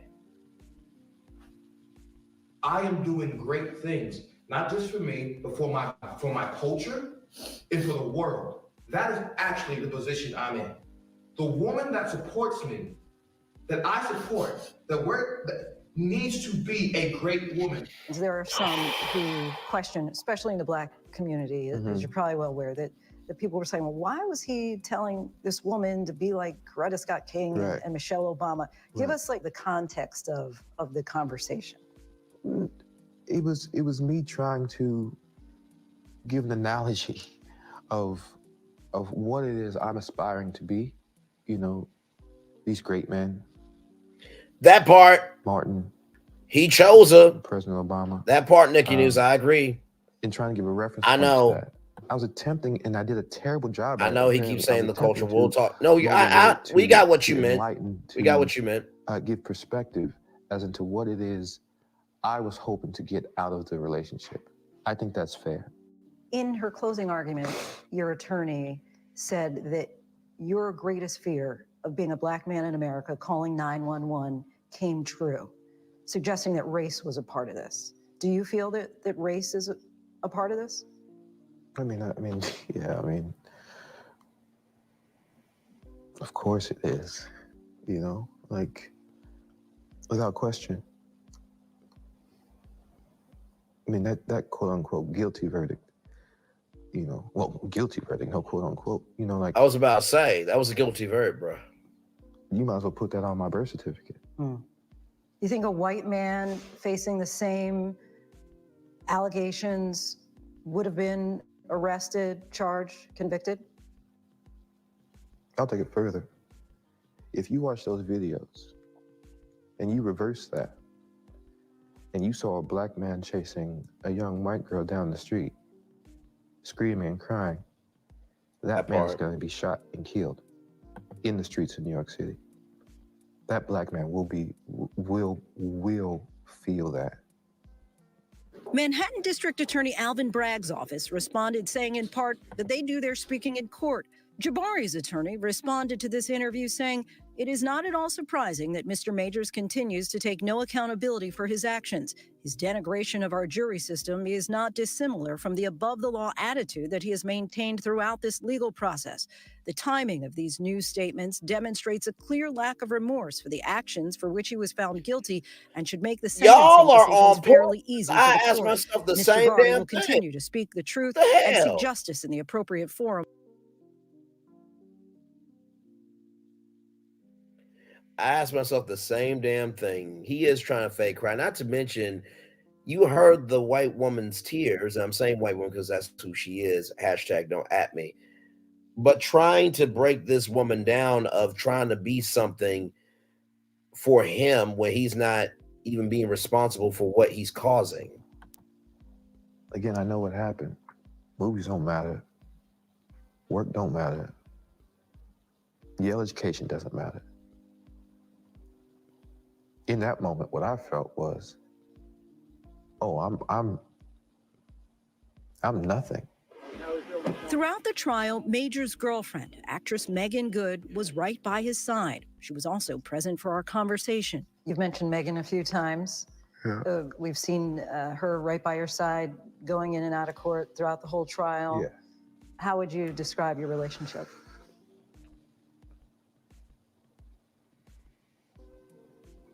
It's a miracle. She's an angel. She's held me down like a Coretta, you know. I'm so blessed to have her, you know. The relationship is still fresh, but, you know, I think I found her. Yeah. The one. I hope she just stick with me. Major's career as a rising Hollywood actor is now in limbo. Future appearances playing Kang the Conqueror in the Marvel Cinematic Universe have been scrapped. You hear the verdict Yeah. the same day Marvel drops you. Mm-hmm. Your reaction? Same hour. Same half hour, I think. Yeah. It's like the world stopped. You know, it's like you work so hard for things. And then, you know, it's done, you know? And then that. But to Marvel's credit, they did wait for the verdict, okay? So you can't really throw Marvel out there too damn much. I know. Played multiple characters, you know, with a group of people that really cared nothing about anything else except making really cool movies and giving their actors whatever they need to tell those stories. And I'm so proud of it. You think you'll ever work in Hollywood again? Yeah, I do. I pray I do. But it's God's plan and God's timing.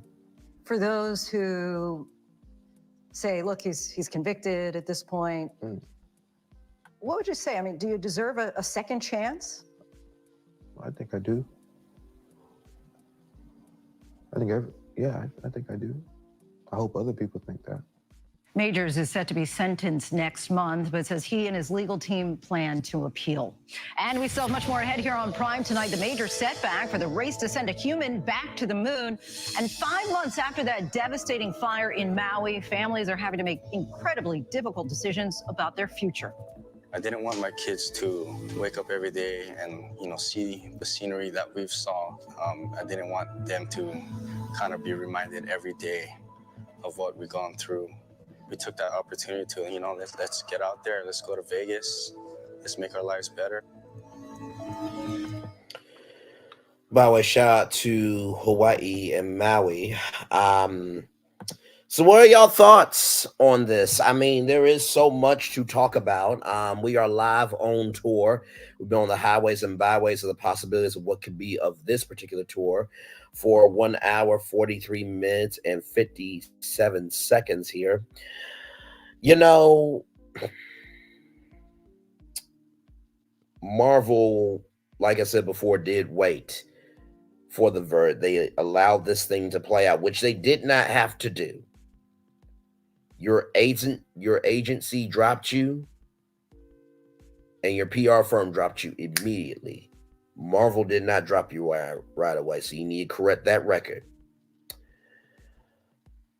I think the fact that he said that he did not mess with her heart physically is a damn lie. The fact that the scariest thing for him, exactly, he sounded like he was reading a script when he called Megan the one, exactly. And the reason why Snowtime is probably saying that is because there is a thing as a crisis management team. Olivia Pope was a fixer in Washington D.C., and so they'll tell you say this, say that, and they'll study the audience to know what will hit the audience. So when he said the one, Coretta Scott King, he's pulling on us, the culture, to be able to have sympathy for him. And I will say this. You were doing a lot of things for the culture, but don't use the culture as your defense for where you are right now. Because in the words of Roland Martin, when he talked to Carlos Watson, where were you at all for Black people? Not just when you wanted to show up when you were going through some shit. In addition to that, you know, I know he said he hopes to have a second chance, and I believe people can have a second chance. I think people are here for a comeback story, but I think the comeback story that can happen depends on the circumstances of how your fall happened. I'm gonna drop the link for y'all if y'all want to come up. Yeah, I pray he learns his lesson too. This one is a consequential bought lesson.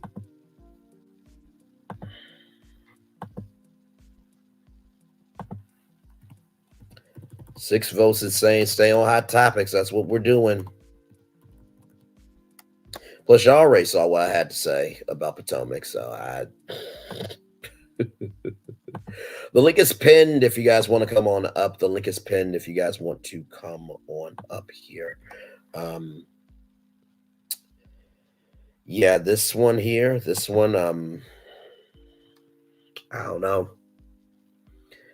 I don't know. I mean, and like Lindsay Davis said, that there will be a half-hour special on Impact Nightline. Let me type in Impact Nightline just so you guys can see what Impact Nightline is all about. Impact Nightline. Because some of you may not know what Impact Nightline is. I'm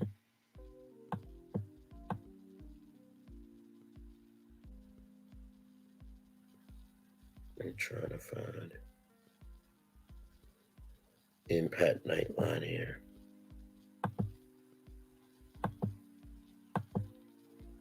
So I'm gonna give y'all a little bit of Impact Nightline just in case, because some of you may not even know honestly what Impact Nightline is.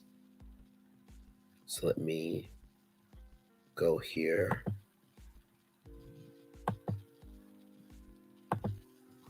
And this is off of Hulu, but I'm showing y'all this just so y'all can know what Impact Nightline is about. Okay, so here, and here we go.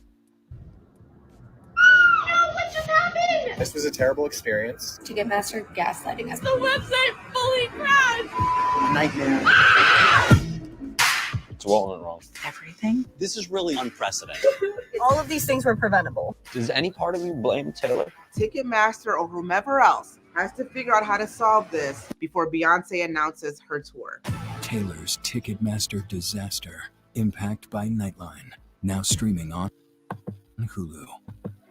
So let me just pull up Impact Nightline so that way you guys can kind of know what the series is about here. So here it is here.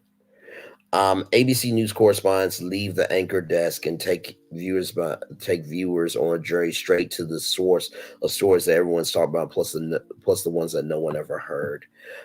So that is Impact Nightline. So it says here, a weekly news magazine offering investigative report, deep dives of the news cycle, profile, hit makers and celebrity interviews. So it's supposed to be a little bit deeper of a show here. Hang on, let me make sure it doesn't.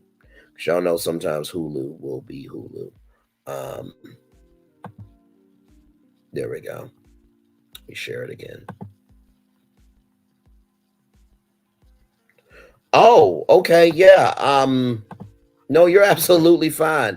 DM me on Instagram. I don't want to give it out over here, but yeah, this is it right here. A weekly news magazine offering hard-hitting investigative reports, deep dives on stories on the news cycle of prolific newsmakers and celebrity interviews, unfiltered straight to the source, straight to the source report on stories. You'll be talking about the ones you'll soon see. So this is its own series. So this is more of a topical show.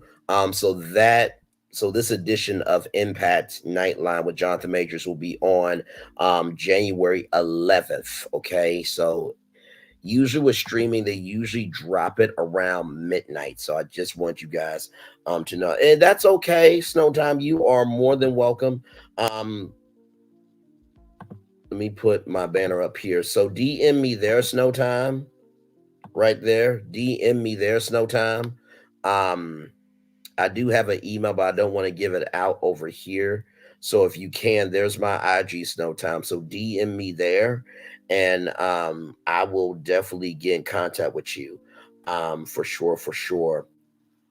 Thank you so much, and to whoever that content creator is, much love to you. In advance, blessings, love, and soul to you. Revelation 2023 says, and I quote, "I don't believe he will be with Megan for long. It seems like their relationship is a PR stunt, in my opinion." I totally agree, and a lot of people said that it just seemed to be out the blue. But apparently, Jonathan Majors and Megan Good have been friends for a very, very long time, and it just seemed odd to me because I mean, you just got out of a divorce.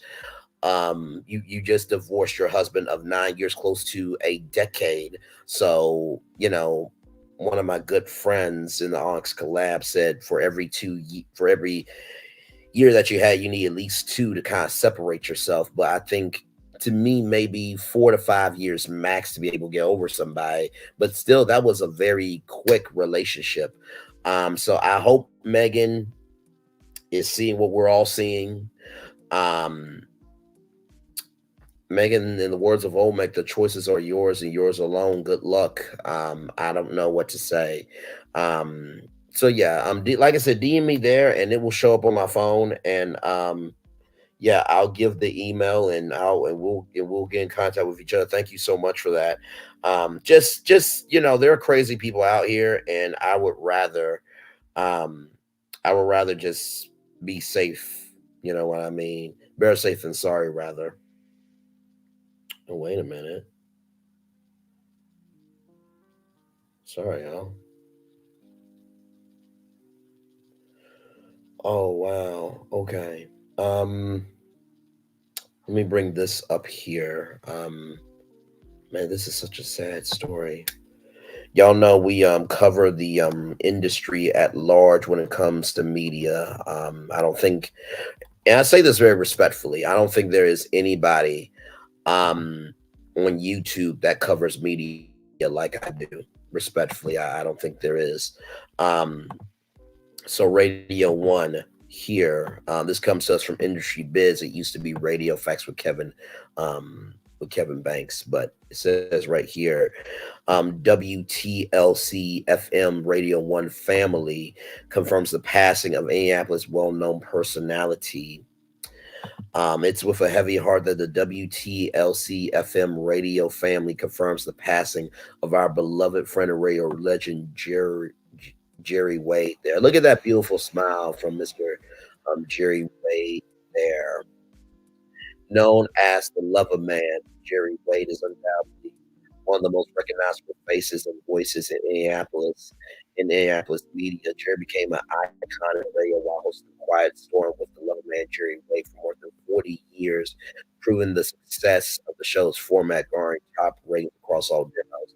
So I think, if I'm not mistaken, I think there was, the Quiet Storm with Donnie Simpson.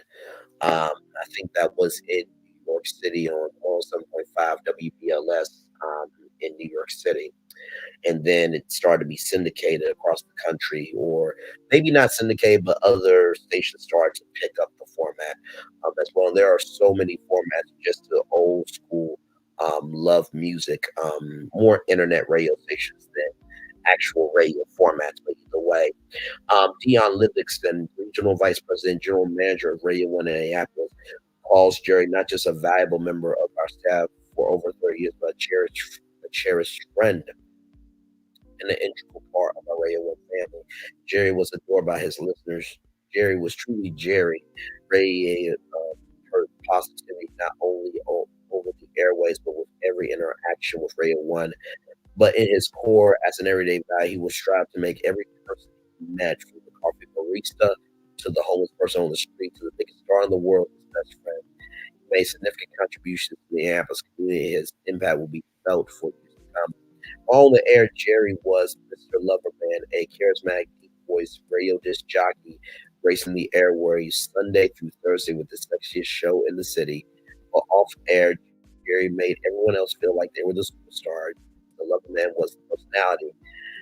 But if there he had an alter ego, it was just Jerry, an egoless man who loved Minneapolis, and wanted to see people smile. What most listeners didn't know was Jerry's giving heart. He was also the executive director of Quality of Life, an adult daycare center on the east side of Minneapolis. As if that was not enough, Jerry was also an entrepreneur as the owner of several salons known as Hot Cuts. And of course, Jerry Wade Live, his mobile DJ service. And as a real life Hitch, the movie with Eva Longoria and Will Smith, as through his dating coach services, he connected and reconnected countless relationships. Kerry Vaughn, operation manager for WTLC, says this is a complete shock to the Radio 1 family. Jerry was a friend, a confidant, a brother, and the ultimate party star. We were working together through our grief to pay tribute to one of our biggest stars our station has ever had the honor to feature. As we gather memories and stories for over the 40 years that Jerry was on the air, we will culminate with a tribute show tomorrow during his normal on-air shift, The Quiet Storm, tomorrow night, January 9th at 7 p.m. WTLC is mourning the loss of a great man in our city. We send our sincerest and deepest condolences to his family, his friends, and listeners, and anyone who has ever smiled because of Jerry. Jerry, brother, rest in peace to you. Love to your family, your friends, basically all those sentiments there. Some people may not understand why Braylon is the way that he is, but I can simply tell you the reason why I am the way that I am is because radio is my comfort. Television is my comfort. Media is my comfort. I never fit into anybody's box, nor could I ever. Let's get that straight. But I was looking for a place to fall, and Broadway Joe on the legendary big station Power 92 Jams. Actually, you know what? Let's do that right now. Let me look up. Let me see WTLC. Let's see if there's a station identification. Just to see if we can honor this brother real quick here.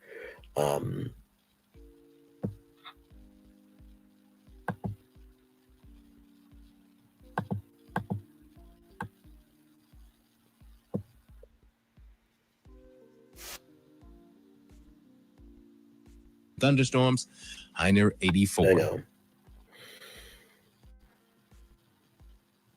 Partly cloudy tonight and cooler, low 65, and becoming mostly cloudy tomorrow with the 50-50 chance of afternoon thunderstorms, high near 84. Now, let's get to the music on The Breakfast Club on Power 105.7. The Breakfast Club in the hands. The Breakfast Club on Power 105.7. I got no money. Power 105.7. Good morning. It's the Breakfast Club. My name is Brian St. James. Hang out all morning long because you're going to win yourself a lot of stuff this morning. Mostly sunny today. Very warm, less humid. High near 90. Sun is shining so bright, even in your rearview mirror, it can blind you. Right now, it's clear skies and 65.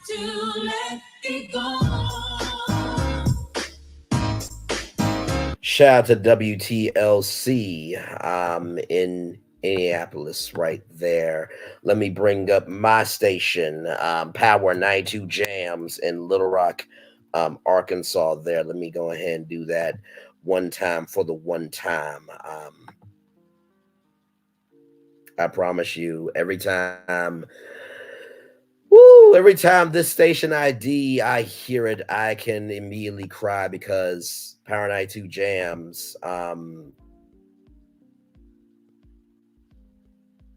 this is probably how the people of Minneapolis are feeling about their brother Jerry. Radio, just like the Oprah Winfrey Show, was a part of our childhood, and being a latchkey kid, for those of you who were latchkey kids, or you had, or your parents were around, and while you were in the car getting picked up from school, that radio personality was right there. So shout out to that wonderful station WTLC in Indianapolis there. And let me play this station ID for my hometown of Power 92 Jams, the People Station.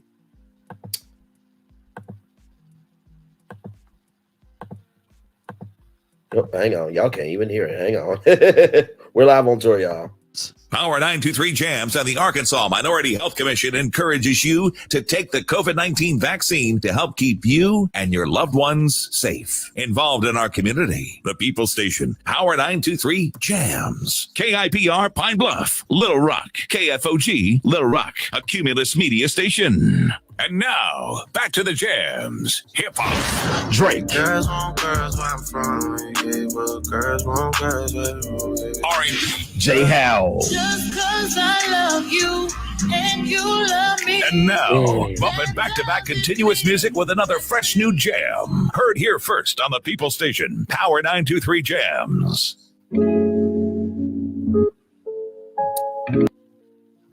One more time, because it brings me so much joy. Just one more time, y'all. Power 923 Jams and the Arkansas Minority Health Commission encourages you to take the COVID-19 vaccine to help keep you and your loved ones safe. Involved in our community, the People Station, Power 923 Jams, KIPR Pine Bluff, Little Rock, KFOG, Little Rock, a Cumulus Media Station. And now, back to the jams. Hip-hop. Drake. Girls want girls where I'm from. Yeah, well, girls want girls where R&B. J. Howell. Just cause I love you and you love me. And now, bumping back-to-back continuous music with another fresh new jam. Heard here first on the People Station, Power 923 Jams. I want to give y'all some more news here. I saw this today,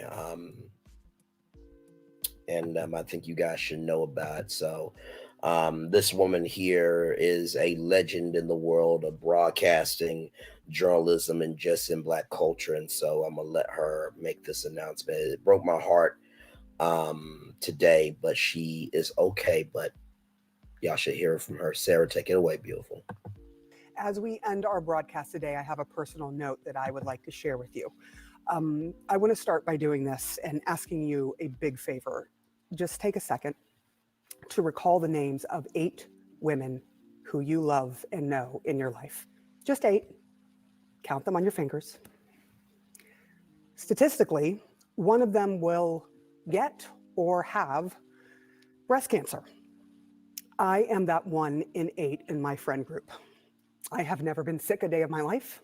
I don't smoke. I rarely drink. Breast cancer does not run in my family. And yet here I am with stage 3 breast cancer. It is hard to say out loud. I am in my 2nd month of chemo treatments and will do radiation and a double mastectomy.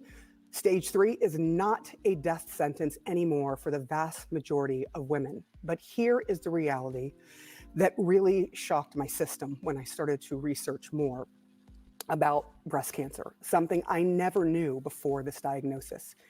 If you happen to be a Black woman, you are 41% more likely to die from breast cancer than your white counterparts. 41%. So to all my sisters, Black and white and brown out there, please, for the love of God, get your mammograms every single year. Do your self-exams. try to catch it before I did. Now, here's something I could never, ever have predicted would happen to me. I have thanked cancer for choosing me. I'm learning that no matter what hell we go through in life, that I am still madly in love with this life. And just being alive feels really different for me now. I'm happier because I don't stress about foolish little things that used to annoy me. And now every single day that I breathe another breath, I can celebrate that I am still here with you. I am here with my co-anchors, my colleagues, my family, and I can love and cry and laugh and hope. And that, my dear friends, is enough. Amen. Now, see, if I was her co-anchor, I'll be like, all right, so listen, all right, so hashtag Sarah whoop cancer's ass. Okay, CNN, y'all rich enough, pay the FCC fine. Pay the FCC fine. That's right. Hashtag Sarah whoop cancer's ass. Everybody hashtag that on your social media. We got hoodies, we got t-shirts, we got everything else. Proceeds will go over to the Suja G. Komen Breast Cancer Foundation. And damn it, we're going to be wearing shirts every damn Friday for Sarah. That's my girl right there. We'll be right back right here on CNN News Central. And you know what really boggles my mind?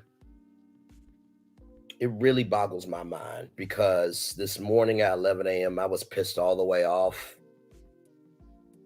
about that former subscriber who shall not be named because they don't deserve the time, day, or attention. I would do that for Sarah, whether I was her colleague and co-anchor on that show or if I was a nobody on YouTube. Because like she said, it goes beyond the trivial things that used to make you angry. And out of everything that's going on with her with breast cancer, she is still grateful to be able to sit at that desk and be a vessel, a resource, and a mental security blanket to make sure we have a place to fall. So the next time that you see some social media-ish, next time just do a deep dive on what's actually happening out here. Real talk. Because there's much more in the world happening than the shit we should not be giving a damn about. Okay? Woo! So, Snowtime, if you're still here, can you type a 1 in the chat, Snowtime, if you're still here? Because I want to make sure that we get connected. You know what I mean? So, Snowtime, if you're still in here, type a 1 in the chat because I want to send the email so we can get that connected there.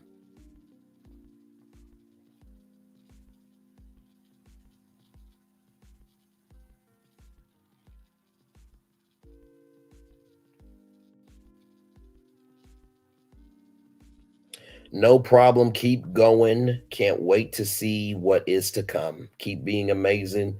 Stay on your path. Keep rising higher. I'm just responding to a Instagram comment, y'all.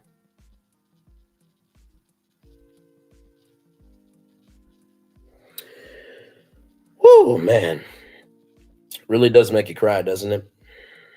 We are live on tour. I'm going to turn off my camera because I've done the whole show for an hour. Oh, man. Man, oh, man. So, yes, as the interview makes its way around, YouTube, just know that, y'all first saw it here, right here.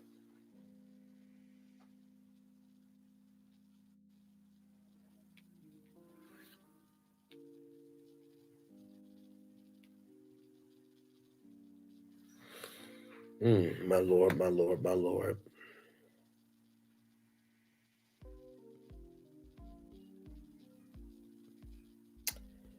Oh, man. You know, sometimes I really do debate why I do what I do on YouTube. But then I gotta recognize that just like Daniel Brooks said, just like everybody, in the world, there are moments in time where things are bigger than you. Um, you know what I mean? So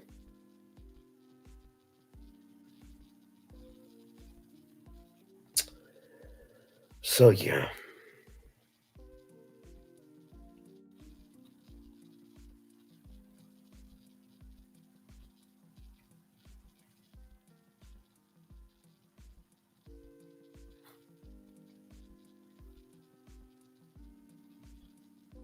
Wait a minute, why is it not let me do it?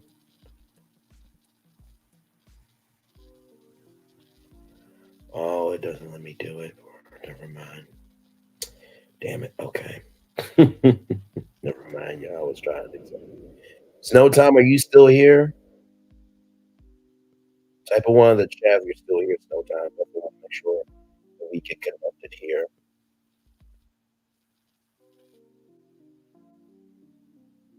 Mm, Lord, Lord, Lord.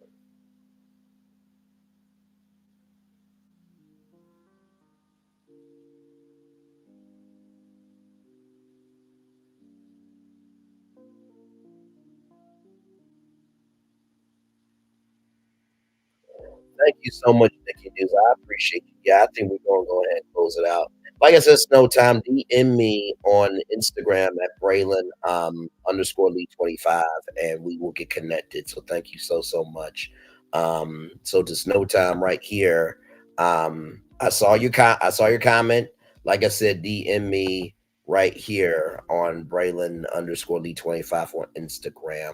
Thank you, Nikki News, so much. I appreciate you. I try my very best to give y'all something good, something different, a new blast in your ear. Because I believe that, while it is not easy to do this thing called YouTube, it doesn't hurt to be original. You know what I mean? So I'm gonna give y'all the daily motivator. Then we're going to head on out of here. The splendid achievements of the intellect are like the soul are everlasting. Sawlust. Ooh, what a powerful, powerful thing. It's time for the Daily Motivator for Monday, January 8th, 2024. Emerge from your comfort. Oh, my Lord, emerge from your comfort. Make yourself comfortable and enjoy it for a while. Then get yourself away from the comfort.